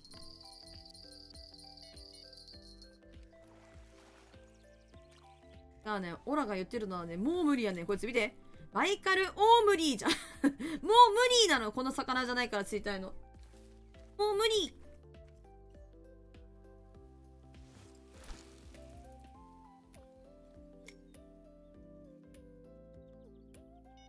よし。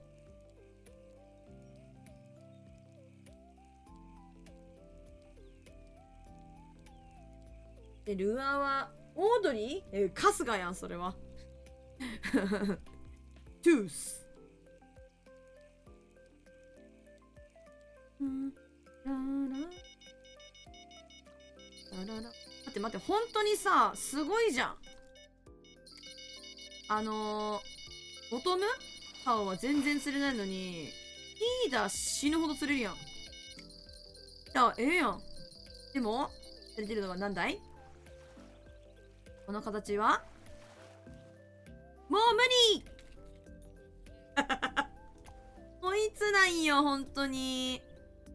針大きくしたらいいかな。ちょっと次も釣れたら針変えちゃおう。もうちょっとちっちゃくしとかいいのかな、大きくしとかいいのかわかんないんだよな。でも3キロ以上って言ってるからな。はいクージャンさんクージャンさん、ビッツ。センキュービッツで、しかも、もう無理クージャンさん、ありがとう。I love you so much. クージャンさん、Thank you. もう無理クージャンさん。そうなんよ。マジで釣れんねん、あいつ。オームリーが釣れて、もう無理なわけ。わかりますか？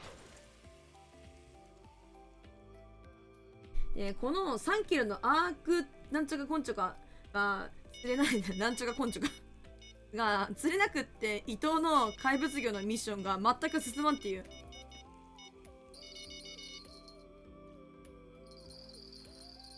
おかしいよな。あ、来たか？来たか？ん？ただ引っかかってるだけか、それ。ん？いや、なんだ？ん？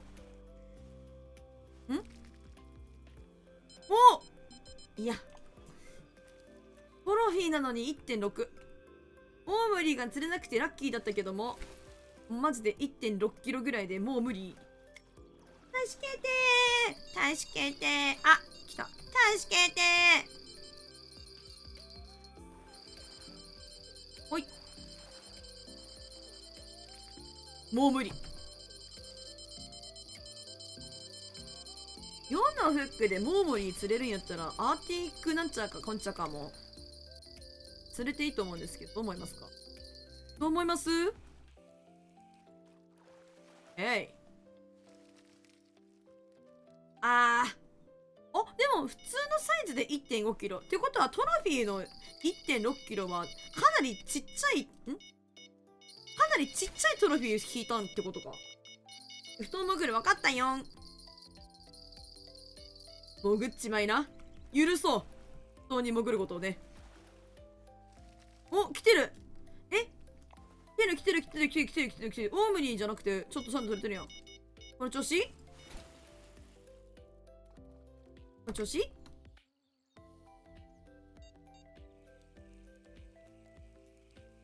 腹減った。お腹すいた。こっち出た？お腹すいた。トロフィーのもう無理だ。もうトロフィー釣れてももう無理はもう無理だな、本当に。もう無理。なんかし。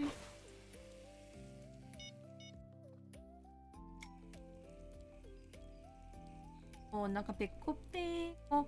あえてピコピコ。勝利がどうした僕にらえも未来の世界のパドロボ男。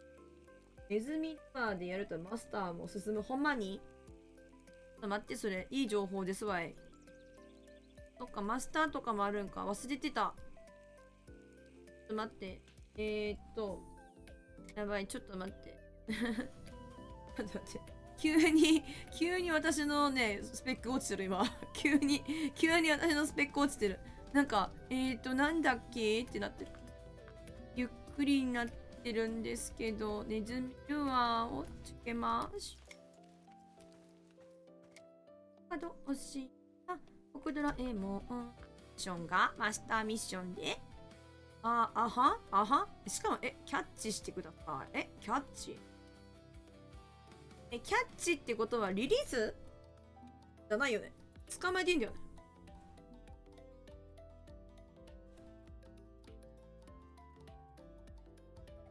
レッドテールキャットフィッシュ30キロ売るやつ。あ、いんの？どこだっけ、ここ。あ、セレンガか。あ、ちゃうわ。あ、ちゃうかった。ごめん、ちゃうかったわ。ちゃう。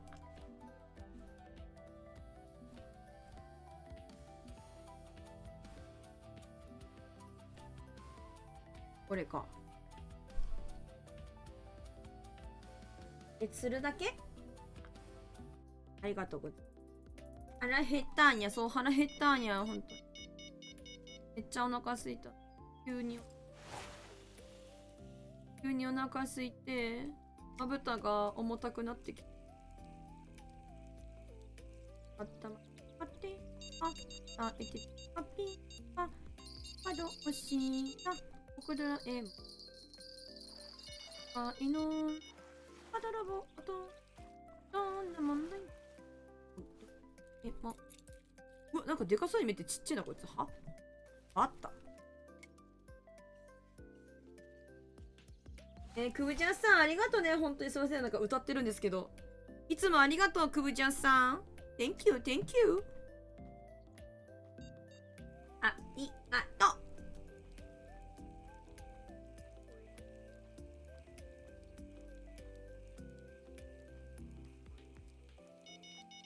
ネズミルアーってトップウォーターなんすね。トップウォーターって言うんだっけ。ルアー。水面プカプカするやつや。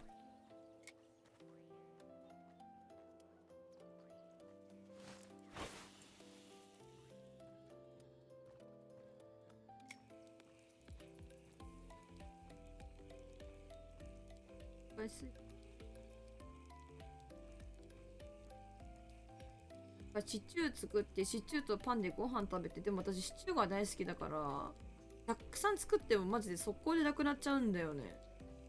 でもそのシチューはなくて、で今日はお宝の鍋をなんでしょう、ウォーターですよね。食べたんだけどもうそれもほとんどなくて、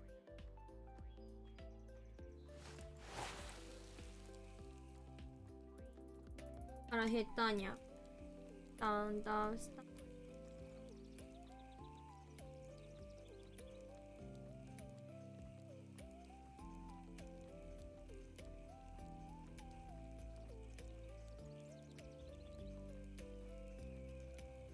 目が開かなくなってきた。ネズミ釣れたことないんだけど結構釣れますか？サイズがダメなのかしら。ことないよな。多分これのためにやったはずだから。そんなことない。だと終わった。脇上限でもあるんですか？アーティチョーク。本当にアーティチョークしないんだけど脇上限あるんかっていうぐらい釣れないよね。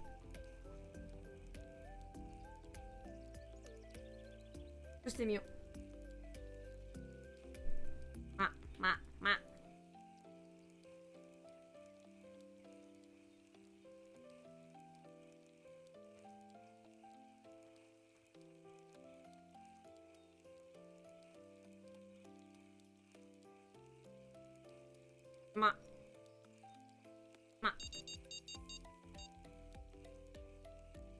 反応だけど。マジでルアー釣れへん。釣れへんやん。なんか暴れてる。はい。来たか？ちゃいの。ちっちゃいのかな。針大きくしてみるかな。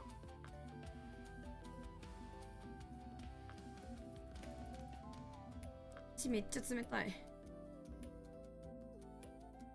3キロだよ。3キロ。3とかしろ。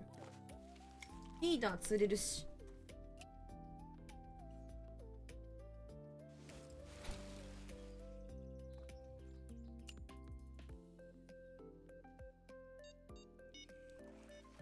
かかってる。なんか何もしないのに投げて待ってたらかかってた。ウケる。これこれこれ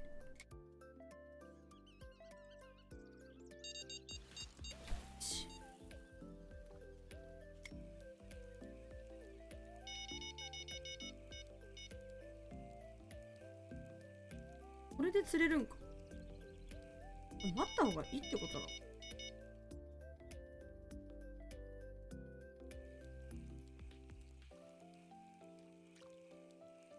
悔しい。本当に一匹も釣れないんだよな。なんかお話によるとユニーク狙いらしいじゃないですか。その3キロ以上のこのアークティックなんとか。確かにね、トロフィーまでしか釣ったことないから、その魚ね、狙ってるお魚からね、まあ、釣れてないのは当然なんだけど、まあ釣れないのよこれは。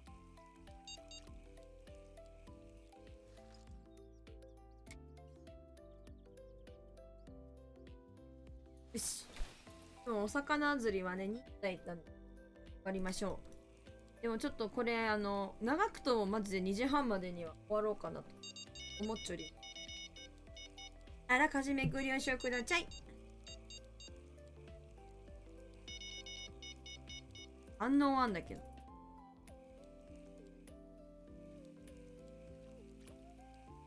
反応あんだけど。元気。ピピピピピ。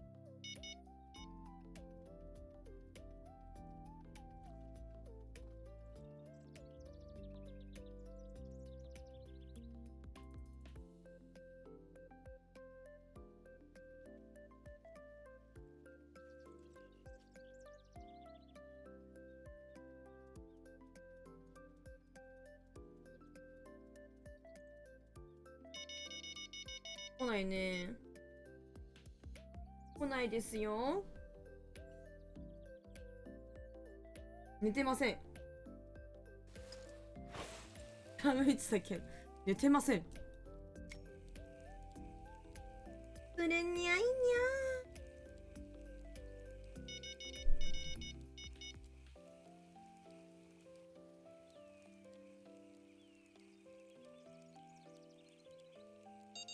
この反応だけで終わってるってことはさ、やっぱりさ、フックが大きくてみたいな感じだったりってことかな、きっと。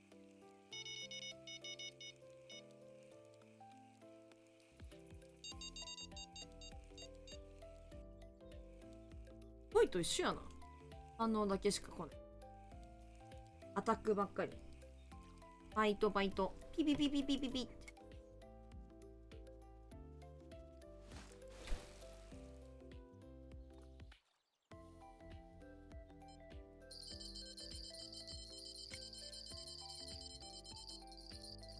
よいしょ。ほい。わあ、もう無理。わあ、もう無理。なんでもう無理かかる。だけど、パーティーなんちゃらはあるのはどれだ。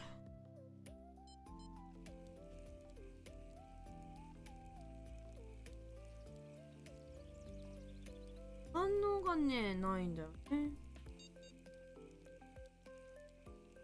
急にパクってくる。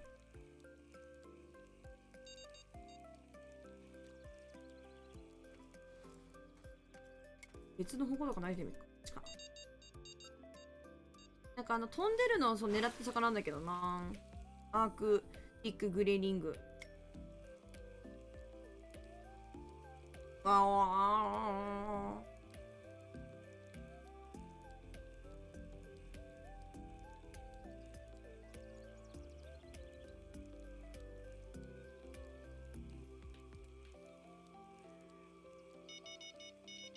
カレー引っかかってるぞ。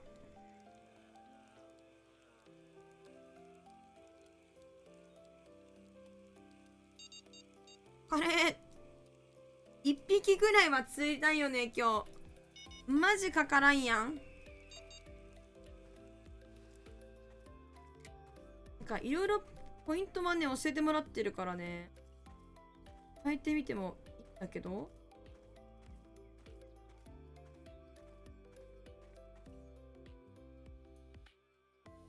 あるでしょうか。ピピピ音聞こえるよな多分この距離やったら。無理かな。お、シャレさんお疲れにょー。バロかい。よ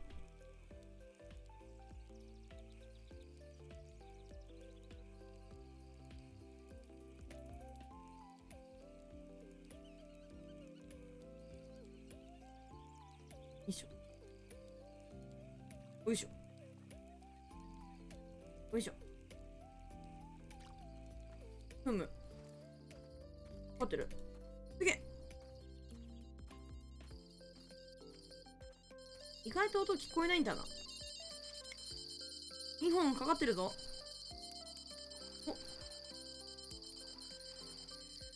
おいいんじゃないこれ。あ、来た。これ来たんじゃないか。やっぱ来た。来たー !1 匹目。フックを変えたのは正解だったかもしれません。やった。急に1匹目釣れた。はい、かかる。あれまずい。もう無理。バロン、お疲れにょん。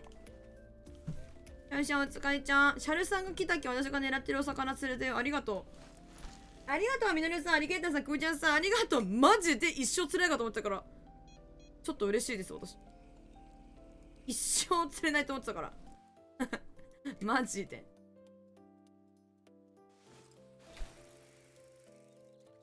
この調子で頑張っていきます。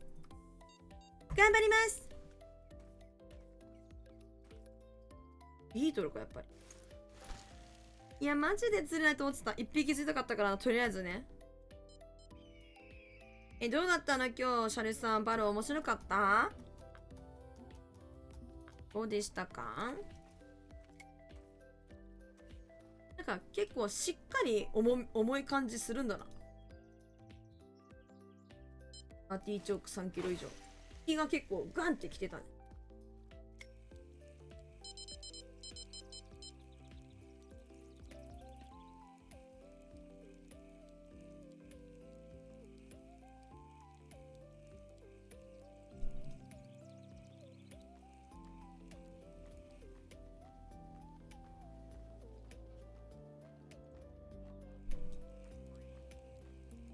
おもろい。よかった。みんなでやるのいいんだね。よかったよ。楽しくて何よりですぞい。釣れないにゃん。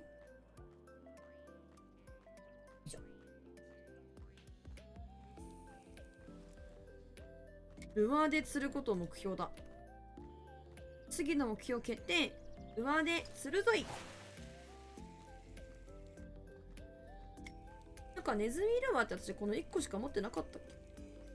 多分前も現地でこれしかなくてこれで試してやって釣れないなみたいな感じだったよ。そんな気がしてる。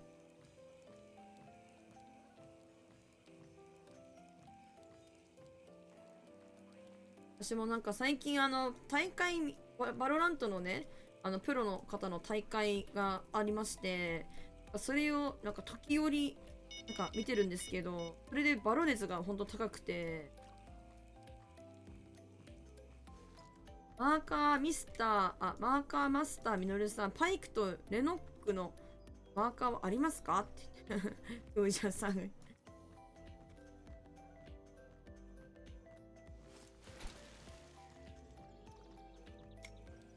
っぱなんかでもみんなでやると面白いよね。さすがみのりさん、あるんや。あるよ。マーカーマスターやな。はい。これは3キロありません。もう無理？もう無理！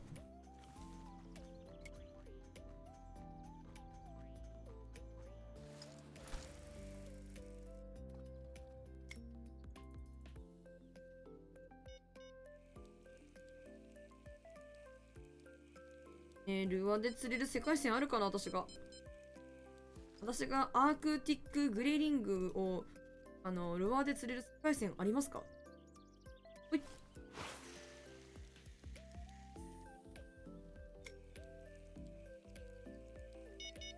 あとなんか意外とリワークされた後のブリーズ私嫌いじゃないっていう感じ。昔のブリーズめっちゃ嫌いだったんだけど、これバロラントの話なんですけど、めっちゃ苦手だなーとか思ってたんですけど、でしばらくだからさ、なんかその本編のマップからも外れてたと思うんです。なんかリワークされてからブリーズってそのマップがあるんですけど、これね嫌いじゃない。そうだよねシャルさん、わかる？今まあまあいいよね。わかる。そうよな。値もそうなのよ。意外と良くない。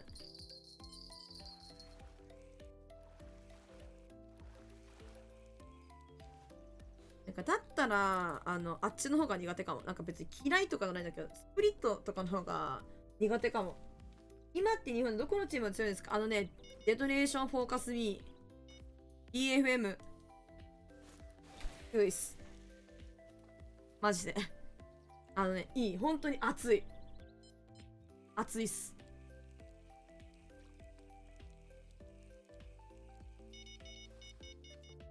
デトネーションフォーカス B の大会、マジで、見たら結構面白いかもしれない。今期、今やってるやつの。あっちあっちです。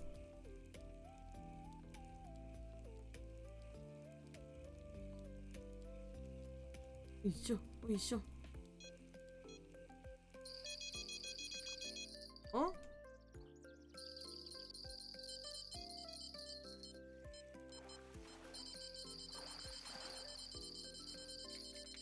よし。なんかそのデトネーションフォーカス B の大会見て、なんか、うおー、あっちーみたいな感じで、ほんで、今、私の中で熱いっていう。メロホさんのイメージしかないな。メロホさん逆にわかんない。デトネーションフォーカス B の方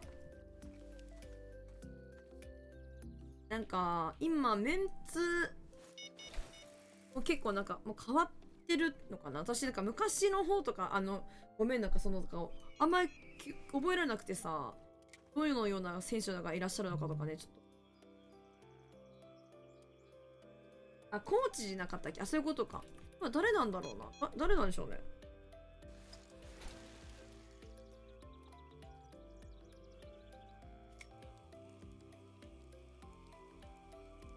なんか選手ばっかり興味あって見ちょるけど。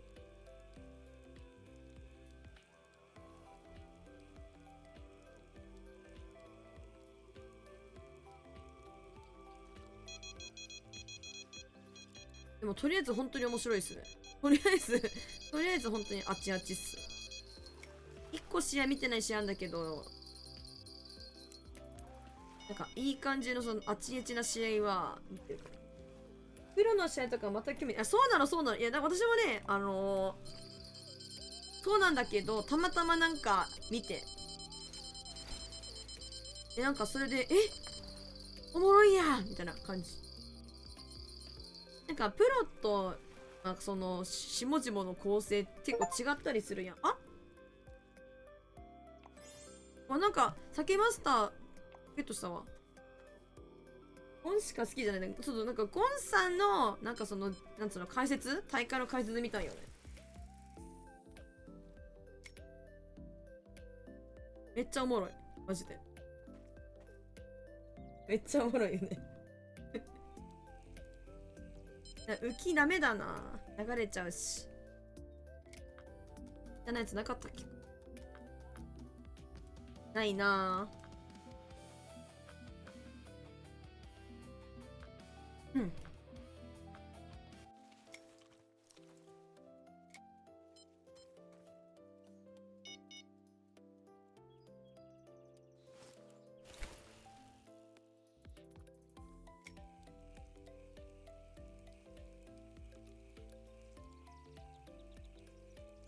なんかね、見てたらね、そうなんだ。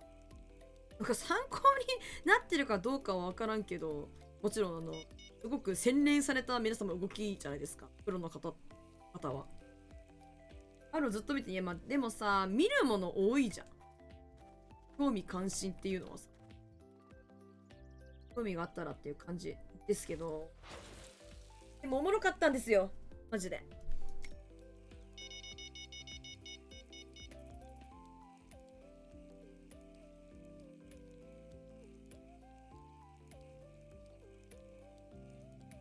よいしょ。よいしょ。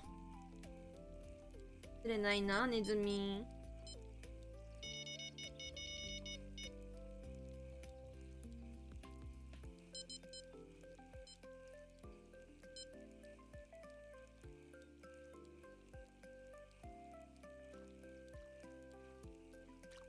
ネズミだから小刻みに動かした方がいい。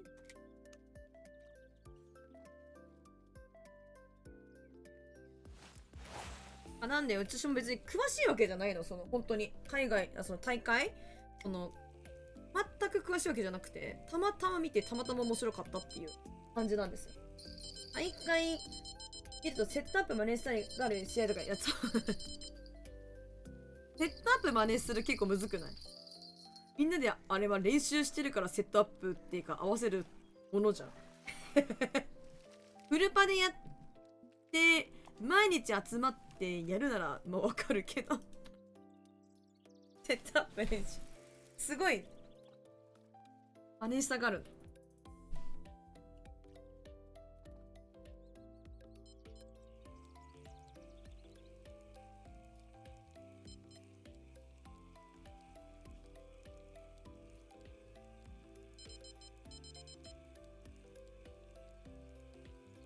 ああ、視点変えないでね。その人だけのね。いや、でもわかるかも、それ。私、木とかだけ見たいしな。自分木やるからさ。な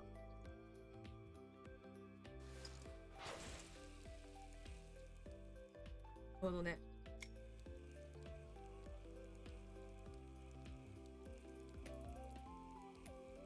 でもね、面白いんですよ。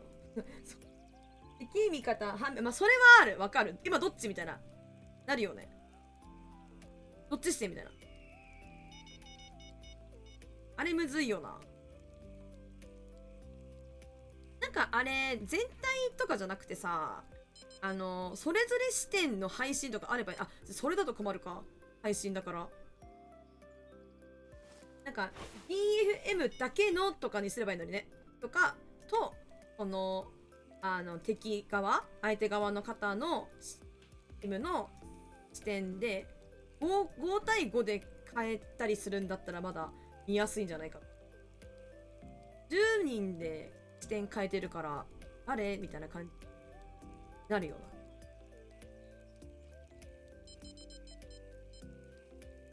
な。ネズミ釣れへん、ほんまに。ほんまに釣れないぞ。頑張れ。時間見ます。あ、結構釣れる時間っちゃ釣れる。矛とか投げてみる。お、さすがくぶちゃんさん、ナイストロフィー。さすがみのるさんのポイントかな。ナイス。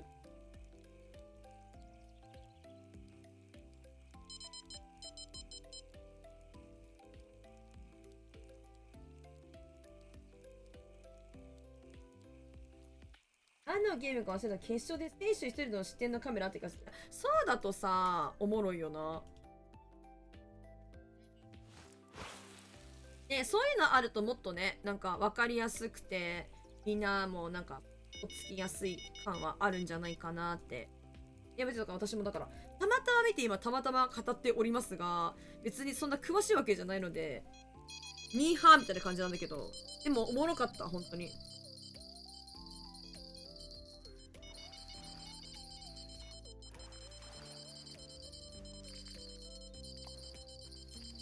マジかみたいな。それ今いけちゃうんだみたいな。こんな感じ。すげえみたいな。おい。やばい。もう無理のターン入ってるこれ今。もう無理ターン入ってる。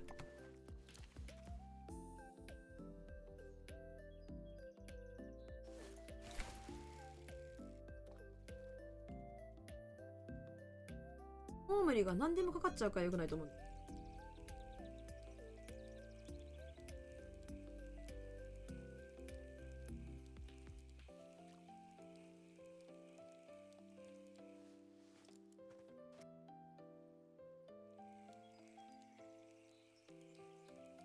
釣れないね。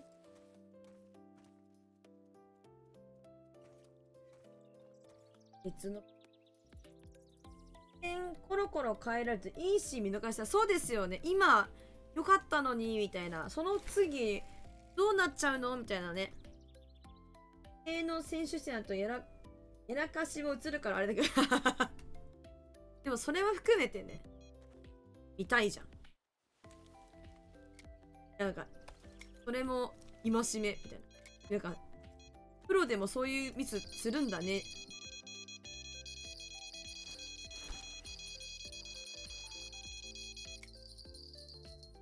なんかこう親近感が湧いていいんじゃないですか。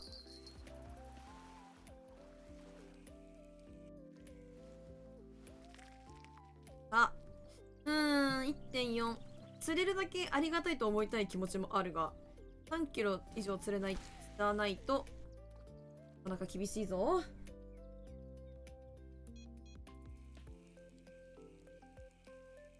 本当にめっちゃ叩かれちゃう。何やってんだみたいなそういうのを防ぐために視点バラバラにしてんのかな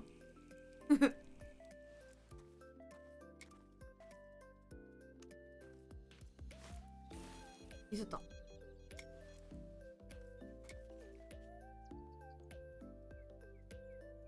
ねえ、ネズミルアーが本当に釣れれないけど、あたいだけみんな釣れるこれ。うんともすんともなんですけど。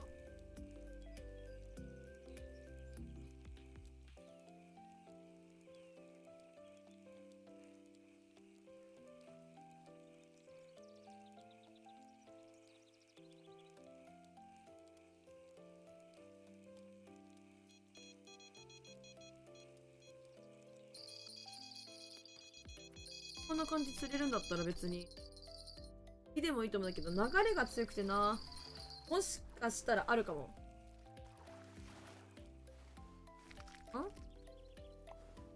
あるのかな。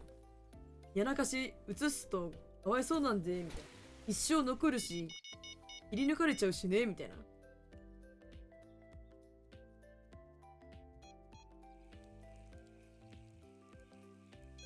でも一つはあれだよな。なんかそのゴースティングじゃないけどさ、なんかそういうのとか心配してんのかな。一人だけだったら。お互い試合中だからそんなあるかみたいな。ズルするとか、なんかそういうの別に頼んでるわけじゃないのに来てくる人とかそうだしな。よ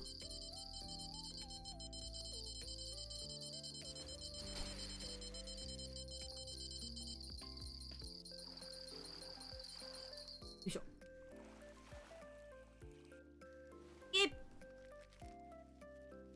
よいしょ。なんか映ってたらどこにいるぞとか分かっちゃうしさ。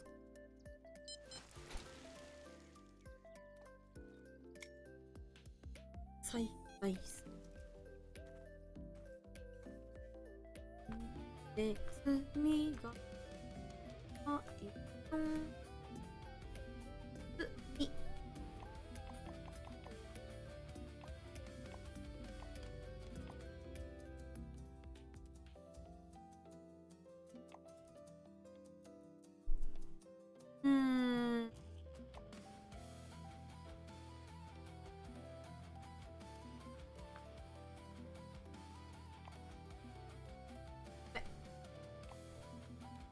多くてモテねえって言われちゃった。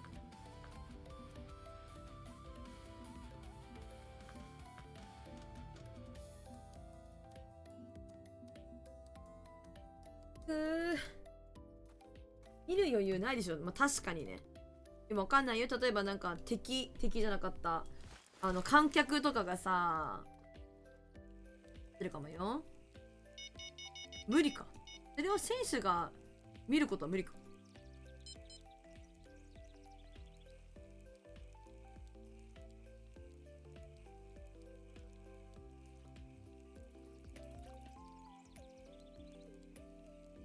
れない。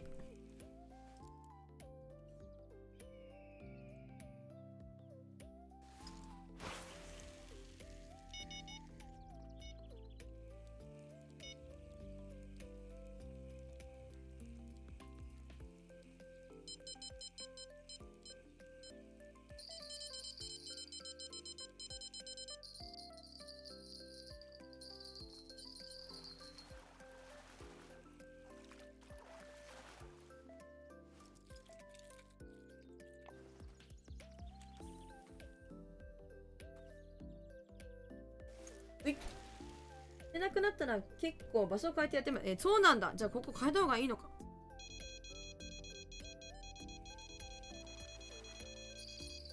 だかこの反応結構激しかったぞ。じゃないわ。ぶっ飛んできてる。お、もう無理。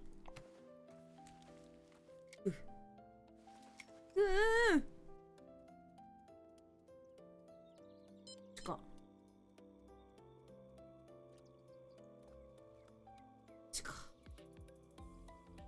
あ、それ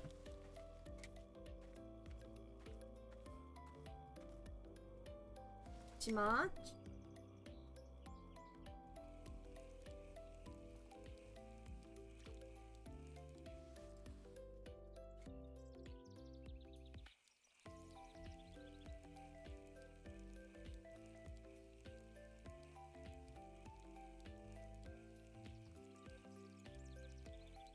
くれないね。ネズミめ。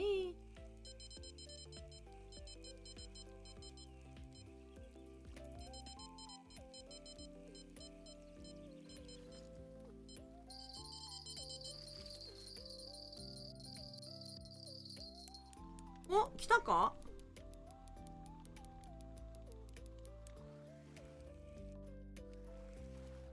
来たかもしれない、2匹目。あ、来たかもしれない。ワンチャンあるぞ。ほい。2キロ。ありねー。ワンチャンあるな。でもルアーでもちょっと釣りたいからな。ちょっと頑張ろう。足りないね。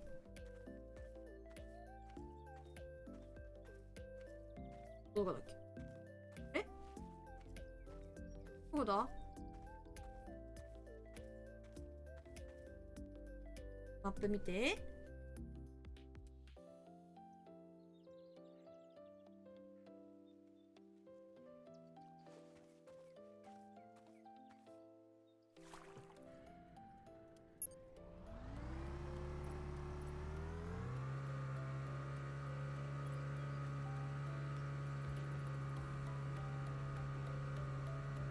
ここだ、あの。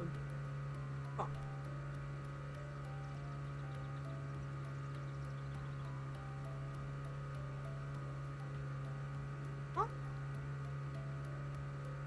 ここか。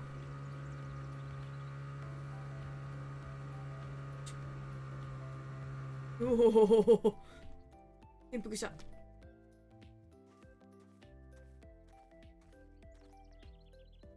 こで釣るか、次は。ここです。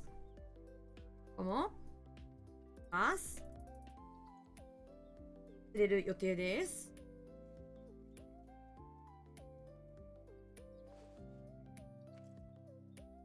せいせいせい。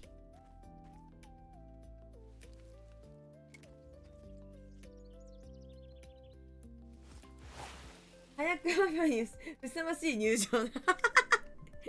ブイブイ言わせたでしょ。ヘイヘイヘイ。ヘイヘイ。やろ。やっぱり魂が流れてるからね。カヤックマフィアの走り屋っていうかさ、飛ばすぞみたいな。ちょっと荒々しくもね、繊細な動きで。いいよね。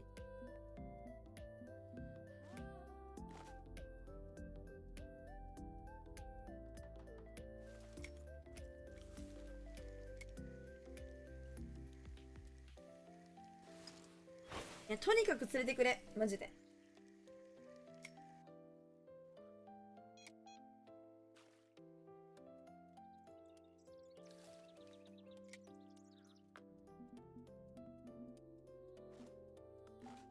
とかえ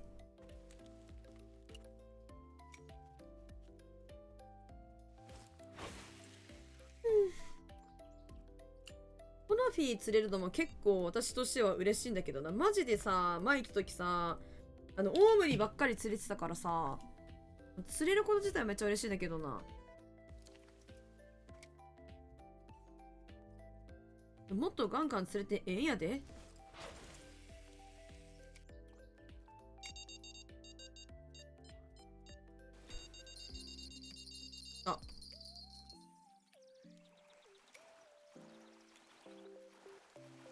あ、なんだ。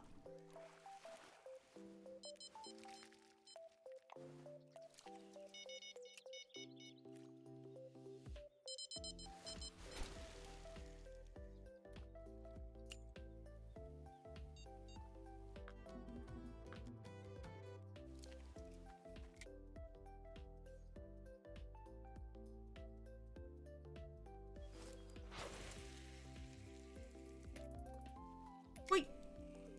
ここならまっすぐストレートやからネズミで釣れるんじゃないか。チューチューネズミさんですぞ。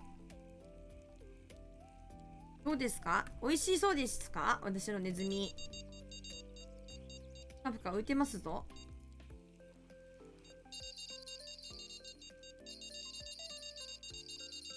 ここボトム結構釣れる。かかってる。かかってる。待ってるわ、それ。待って。待ってね。あ、いや、かかってたのに置いたから。逃げちゃった。あら？これバグってる。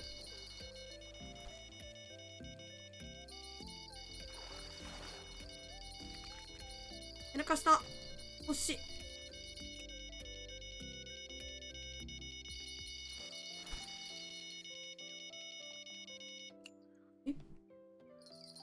馬かかってるかそれ。横に動いてる。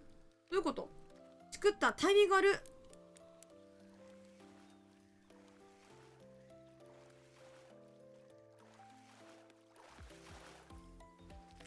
なんだこれじゃ。いでか。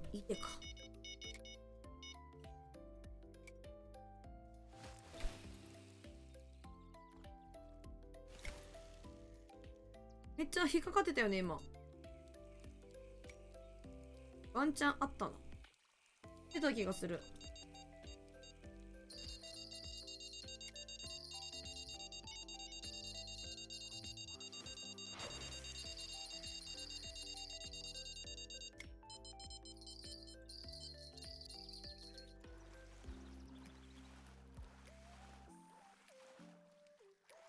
ほい。ほい。うわ、なんかここ釣れるな、結構。あとはサイズアップだけだ。さっきの場所よりも結構釣れやすい。いいよ。回数が少ないとさ、なんて言ったらいいの？可能性が低いわけじゃん。それが困るわけだな。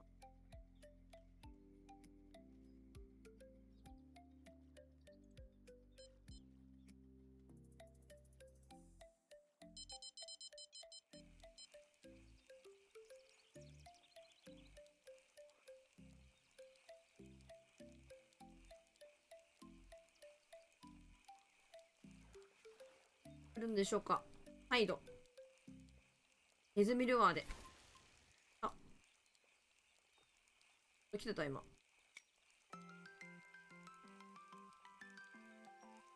あ、そう、試行回数。そうそう、それ。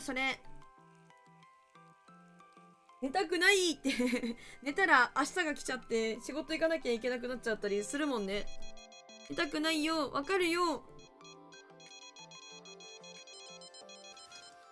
お疲れ様やで、シャルさん。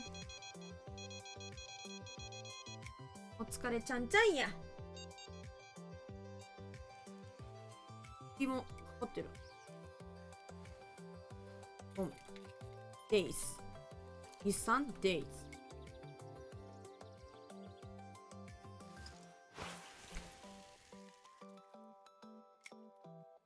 明日は大変なの？お仕事？やることがちょっと大変なんだ。なのかな。もう大変だって分かってると憂鬱だね。確かに。気をつけて。頑張って、シャルさん。いつもお疲れさんや。シャルさんは真面目や。お仕事一生懸命頑張って。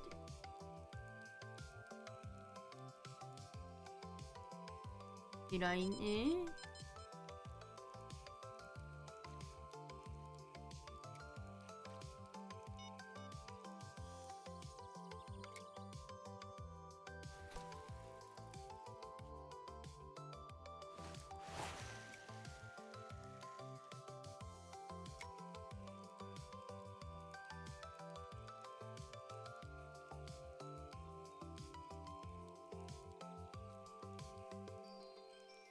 くれないね。同じ時間起きていくんですよね、シャルさん。朝早起きし5時。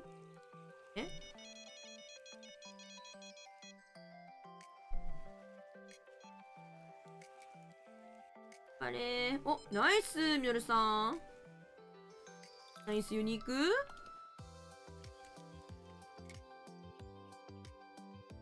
日産ディーズしか釣れへん。よいしょ。3時半ちょっと、そうだよね。もう2時だから。睡眠時間がすごい少ない。それで、シャルさん、毎日さ、なんか、すごい長い距離さ、違う、長い時間さ、運転して帰ってきて。すごいよな。マジですごいと思ってんだけど。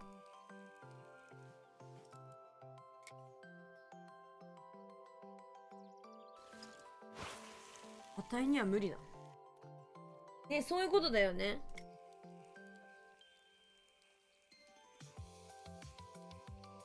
混む前に現場着きたい。あ、そうか。朝の通勤ラッシュ大変そう、そっち。めっちゃ混みそう。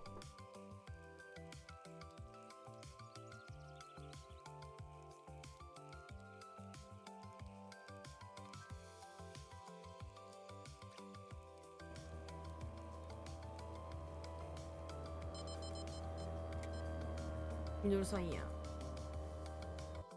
待って、出なくなってきたぞー。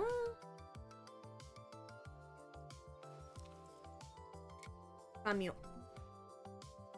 まあ別にすっげえ悪いわけじゃねえけど、また変えた方がいいかな。一瞬かかりかかったのちょっと惜しかったな。頑張って、シャルさん気をつけてにゃん。本当に眠たいだろうし、疲れもさ、あるだろうし、毎日。頑張ってくれ。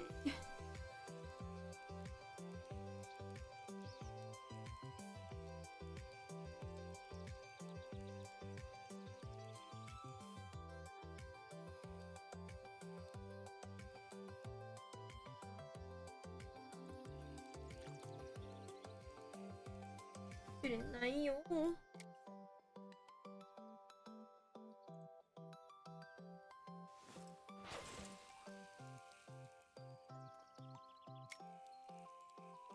これは一日一匹か？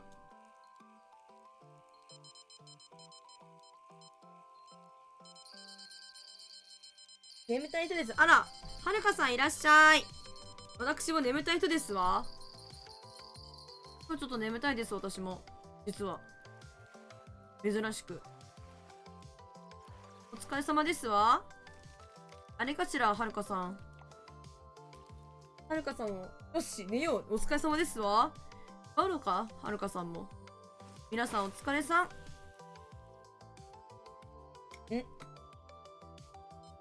バロ、ね、バロやってて、寝てないのかなと思って。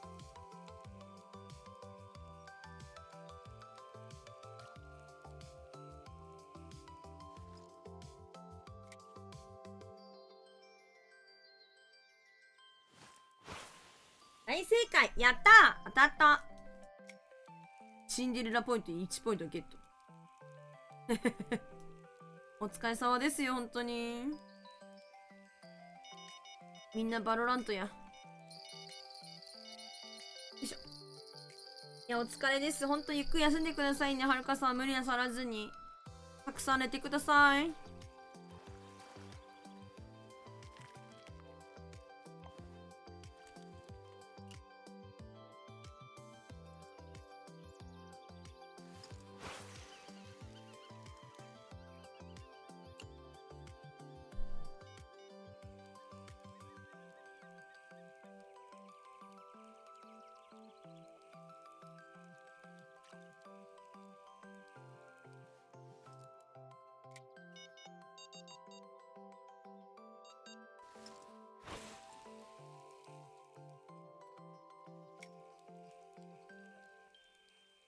とりあえず明日で85日視聴ね。あら、やった、ありがとうございます。そんななるんですね。85日ご視聴。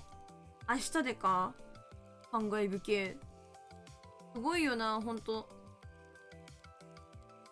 今日で100日ってなってたしな。こっちの世界にようこそって。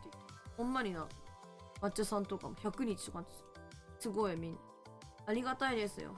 お忙しいところ恐れ入ります。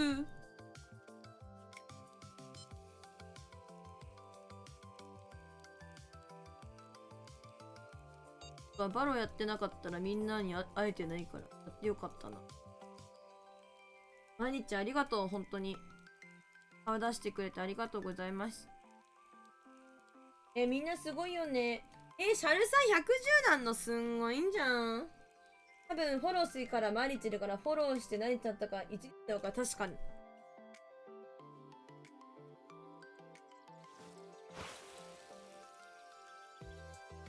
ゲージョンその時にフォローしてくださってます。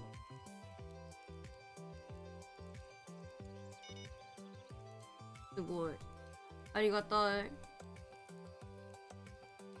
タルさんもありがたい。110。すごい。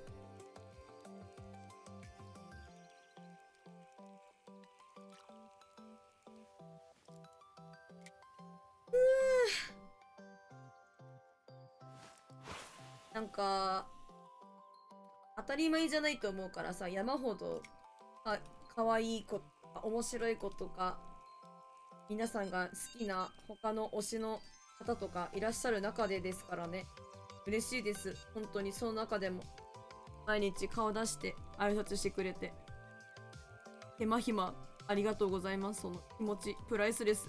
ありがとう。25日か。そんな前か。もうでももう2月になっちゃったしね。早いですよね。1月もう終わっちゃって2月ですもん。すごい。でもだってみのるさんだってあんま変わんないやん。全然みのるさんも変わんなくない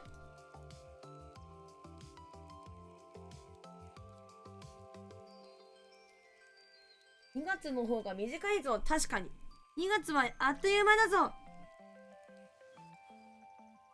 見れんの？いや、わかんない。見れないけど見れないけどだってクージャーさんと同じだから、クージャーさんもう95とかじゃなかったっけ？ 90 とか95とかだったっけ？ということはメルさんも大体同じぐらいでしょ。違ったっけ？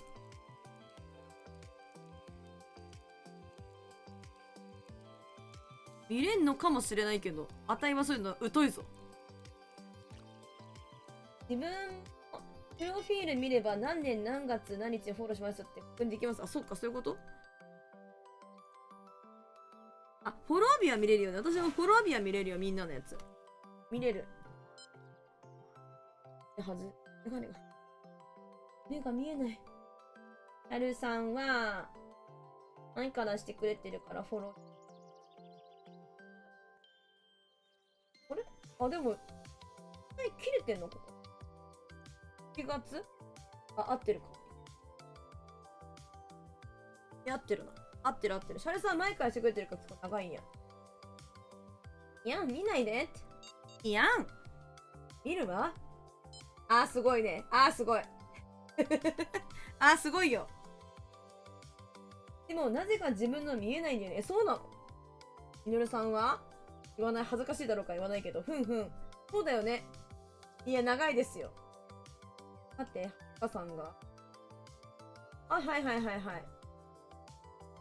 変態のび太さんのエッチ言ってないじゃん、口には。本当に見てるかどうかなんてわかんないでしょ。私がフリーしてるかもしれない。見てるかどう見てる、フリーしてるかもしれないよ。ふんふんふん。へえ、そうなんだねって言ってるかもしれないじゃん。濡れ切れです。あ、そうだよね。やっぱそうだよね。うん、そうだよね、そうだよね。オッケーオッケーオッケー。はい、オッケーオッケー。把握。把握把握。やっぱそうだよな。いや、もうちょっと取るや。ふーちゃんさんとみのりさん大体同じタイミングで何日視聴だよみたいなこと言ってくれてるなと思って。大体そうだった。やっぱりね。分かっちゃった。こういう嘘をつけないタイプ。つけないタイプでしょって。うん、そうそうそう、そうなの。ロムしてても、暴れちゃうしね。ロム爆破、ロムはね、違うんだよ。はじめましてとか人いたらさ、あ、いるなとか思ってさ、なんかこんにちはみたいな感じじゃん。だからだよ。みんな、でも、だから私最近ね、結構見ないようにしてる、ちゃんと。なんか、いるいない。逆に。あんまし気にしないように。みんな来たいときは来るし、来れないときは来ない。もうそれもみんな忙しいから。みたいな感じ。ロムばらして、熊九条さんにあんまやめとけよお前って言われてるから。ロムってほんと黙ってロムってた人だっているんだからって。それはさ分かってるけど。分かってるけどさ。言っちゃうじゃんって。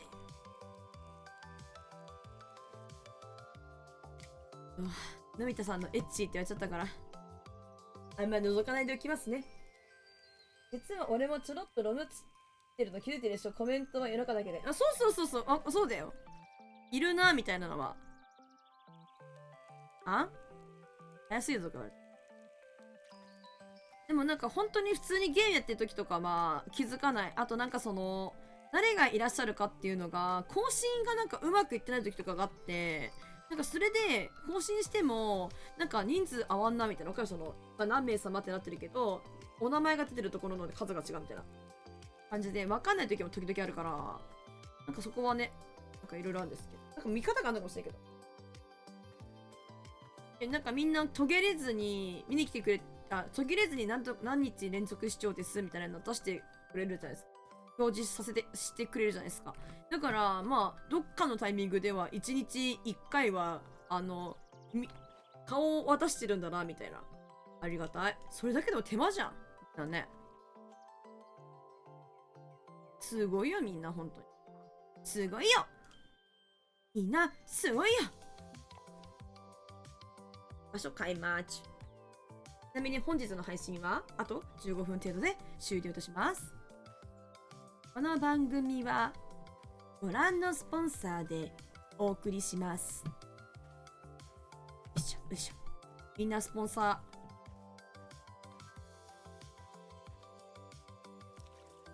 ーなら起きてるかって。いや無理せんといてや。あと15分な。大事やで。15分あんた15分大事やで。こんなね、長く今日はもう、私もね、ほんと目がね、もう開かない。最近マジでもう、なんか知らんけど寝不足で、アホやし。なんか知らんけど寝不足やねん。なんか自分追い込んでるもんなんかわかんない。追い込む人って全くないのに。追い込む人なんか全くないのに、なぜか追い込んじゃってるみたいな。いればいいのにね。黙って。ね。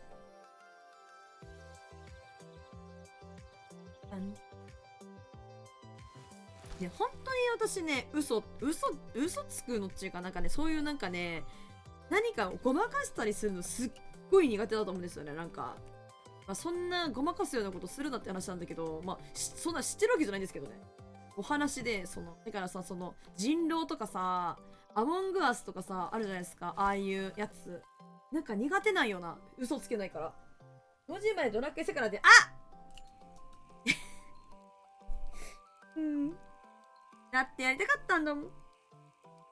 だってやりたいじゃん、ドラクエ始まったばっかり。スタートダッシュがやっぱ肝心じゃん。なんか、やったんだっけ。その後ね、ちゃんと寝れなかった。今日も本当はそれぐらいまでやりたかったんだけど、さすがになんかね、私のおまぶたが重たくて、おまぶたが。マジ無理せんといてや、みんな。眠い気持ちはめっちゃわかんで。本当に眠いことが辛いということはわかんで、ほんまに。釣りはでもやりたい気持ちはあるし、釣りやりたいし、釣り楽しいし、もちろん配信も楽しいし、配信もしたいし、ご飯も食べたいし、寝たいし。忙しい。だから私、多重影分身の術覚えたい。マジで。なると。多重影分身の術だってばよ。なるとちなみにあんま見てないんでわかんないです。あ、はい、来ました。これじゃん。は逃げられてはないだろ、普通に考えて。おや、来たか？来たかもしれない。Let's go, let's go, let's go. 来た！いいぞ、ここ！釣れた！ 2 匹目釣れました！場所変えたら一撃。わあ、でもさっきのルアーかかったのじゃあワンチャンあったな、やっぱり。なんかあったかもしれない。やったにょん。ありがとう、皆さん。ケイタさん、クジャスさっきの流れはみんな、同じタイミング、同じ流れ、並び順で。ありがとう。本当に無理せずにね、はるかさんもシャルさんも、ゆっくり休んでくださいますし。場所変えたらめっちゃ釣れるやん。こいつ脇上限あるんか。どんだけ警戒必要ね。やん、別に。釣れなよ。脇上限あるかもしれないっすよね、これ。おりゃりゃりゃりゃりゃりゃりゃ。えいうわー、惜しい。トロフィーを釣れてる。来てるな、流れ。流れ変わったな。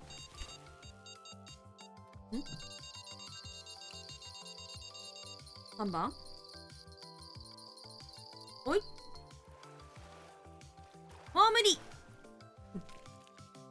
もう無理。あ、違う。パンクバックドホワイトフィッシュ。はじめまして、こんにちは。ことか。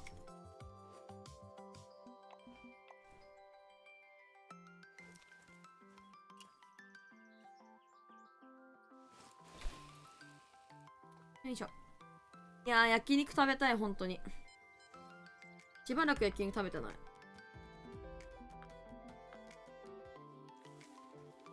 ユニークなトロフィー釣れたらもう上限かもしんないけど。うわー、狙いたいざますのよ。たくすい。なんか喋ってた方が声の調子良くなっていく。何なんだろうな、マジで。本当に最初の方声が出なくてさ、ずっとハスキーボイスだったけどさ、今別にさ、全然大丈夫じゃん。歌えるしな。ガチで止まったかも、エニョロさん、これマジで。止まったかもしんない。脇上限あるか、これ、本当に。アークティックにつける意味あるか分からんけどね。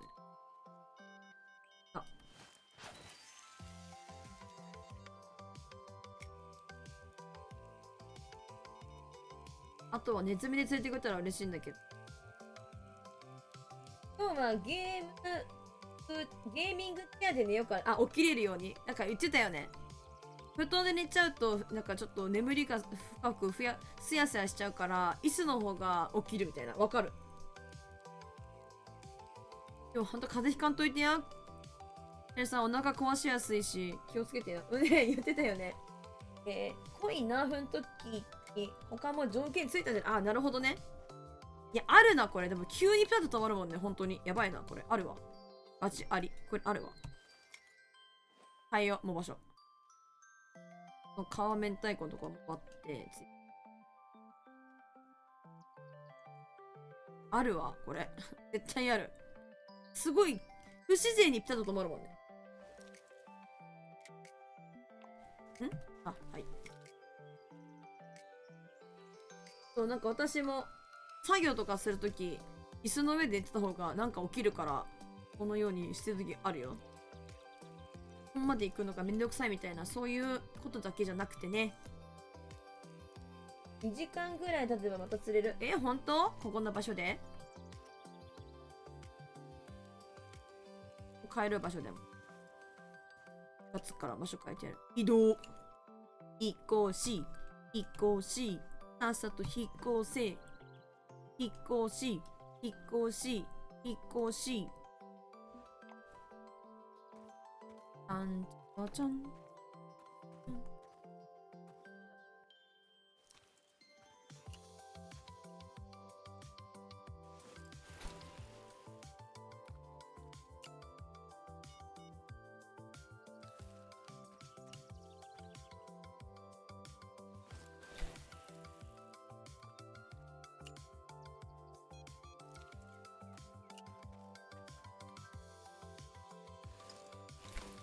あ、場所変えたけど、ここで釣れるんでしょうか。あ、来てるね。明らかに反応してますよ。さっきまでしませんでした。もう釣れるとは言っていない。反応はあるけど。無理なさらんと言ってね、シャルさん。本当に。ちゃんと寝れるときは寝るんやで。お姉さんとの約束だよ。いや、やっぱお姉さんはなしで。あたいとの約束だよ。あたいなのに。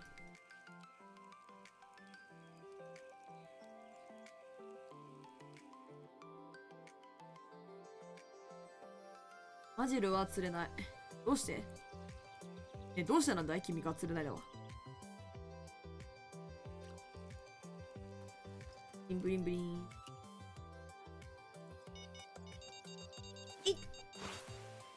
お姉さんからおばさんだし。おばさんだってよ。何言ってるんだい。違うじゃないか。おばさんだなんてひどいよ、シャルさん。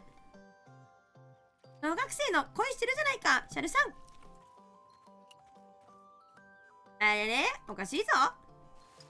おばさんの声なんて出したことないよ。お姉さんだよ。まあ、子供だからわかんないや。え？シャルさんがそうやって異常なことを言ってくるんだ。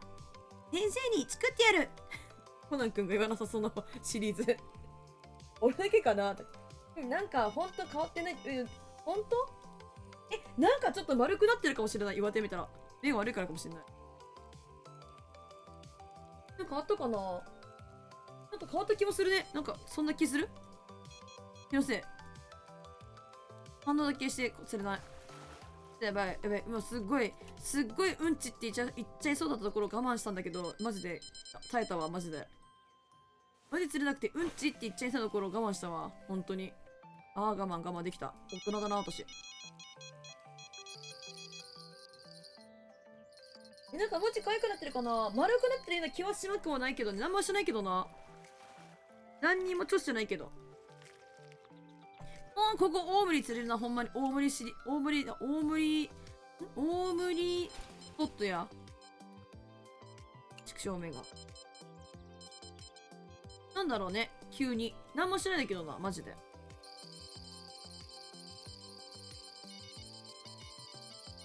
本日の配信残すところあと5分でございます。でるるん、お魚くわえたとらねこんぽぽん。追っかけて、2キロのトロフィー。やばい、1匹トロフィーついちまった。やばい、あと命短いよこれ。裸足で焼けてく愉快な車中さん。みんな笑ってる。おいさ笑ってる。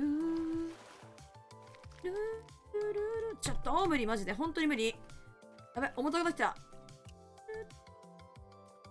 今日もいい天気。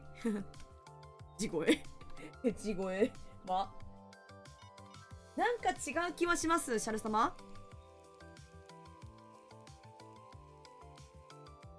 トゥルルルットゥトゥルルントゥルルルルットゥトゥルルントゥントゥルルルルットゥトゥルルントゥントゥルルルルットゥトゥトゥン。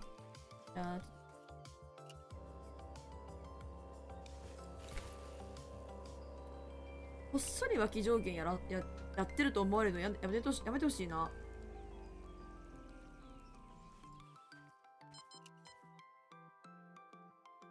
衛生係引っかかってたのか。やな。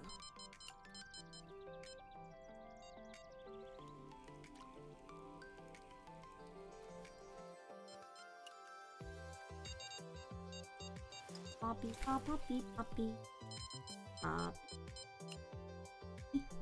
パピパピパピパピパピパパピパピ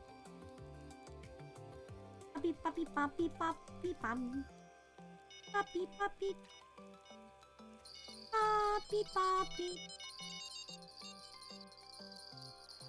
ほい。なんかちょっと大きめ、ちょっと大きめ、そうではない。あーん、違う。1.4 キロ。ベイトがこうやって続けて何食われたんだお前。舐めてんのかも全然歯のねくせによ。あ、念仏みたいな。い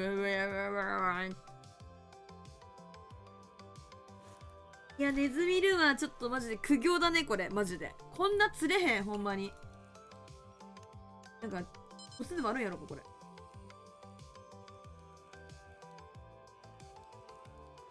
あ、来てる。やだ。あ、やだ、今ちょっと来てた。ちょっと待つんやな。来てる。来てる。あ、ありました、コツ。コツ、ありました。コツあったわ。なるほどね。待つんだ。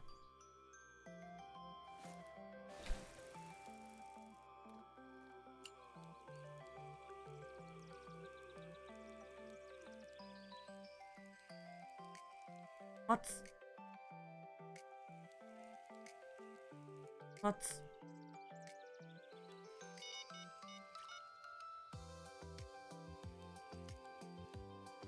関係を少しもとか、そういうことですよね。なるほどね。ちょっと待つんや。私全然待たないからな。食べたきゃ食べなって感じのスタイルなんで。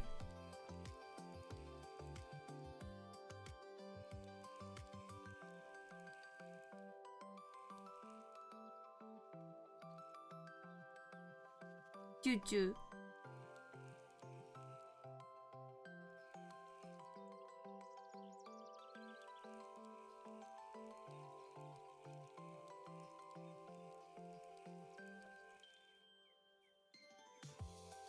来ないにゃん。こ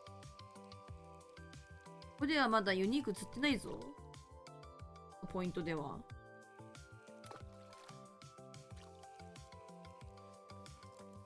もう釣れない気がする。あ、30分だ。ラスト1投にして終わりましょうか。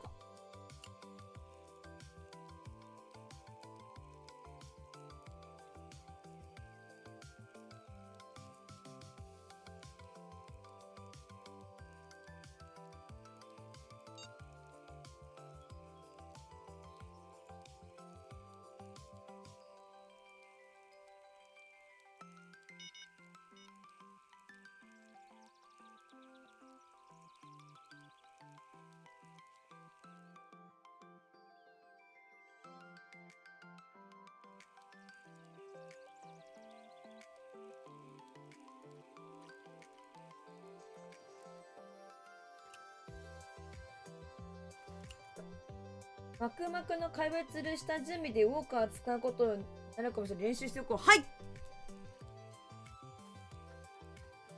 はい。だがしかし今日はタイムリミットだ。2時半になりましたので終わりたいと思います。で、明日何すんのってさっきカプラさんにもご質問いただいていたんですけど、マジで考えてなくて。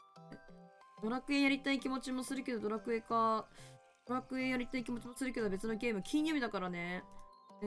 別のゲームやりたい気持ちもしてますし、鳥のパズルやりたいんで、もう鳥パズルやろうかなという気持ちでござる。一応のような気持ちでおります。マジでね、やらなきゃいけないゲーム、やりたいゲームがすっごい今溜まってっからね、どんどんやっていきたいな感じということで、今日もまずミノルさんとクブジャンさんは一緒のマップでね、釣り一緒にしてくれてどうもありがとうございます。ほんで今日はですね、ドラゴンクエストやっていったんですけど、ね、本当に皆さん見てくださってありがとうございます。ちょっと私の声が終わってて、ちょっと元気がなさそうで申し訳ないんですけど、別に元気です。声が出ないだけで。14名様遅くまでどうもありがと03、アリゲーターさん、アートさんありがとう、デルタさんいつもありがとう、はい、フェイスさん、クブちゃんさん、抹茶さん、ミドルさん、カッパラさん、パドルさん、チャルさん、ユウさん、ありがとうございます。ほんでもって言っちゃったかもしれないけど、はるかさん、ありがとう。今日もお疲れ様です。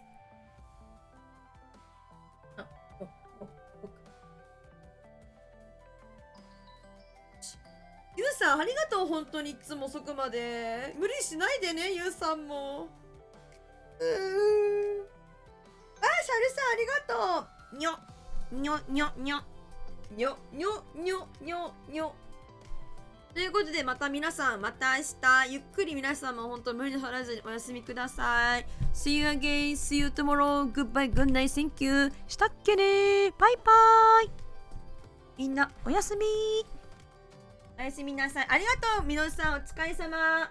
ありがとう、シャル、くぶちゃんさん、今日もありがとう。元気でおやすみなさい。シャルさん、おやすみ。ほんと無理せんといてや。気をつけてね。明日お仕事頑張ってください。バイバイ。おやすみなちゃい。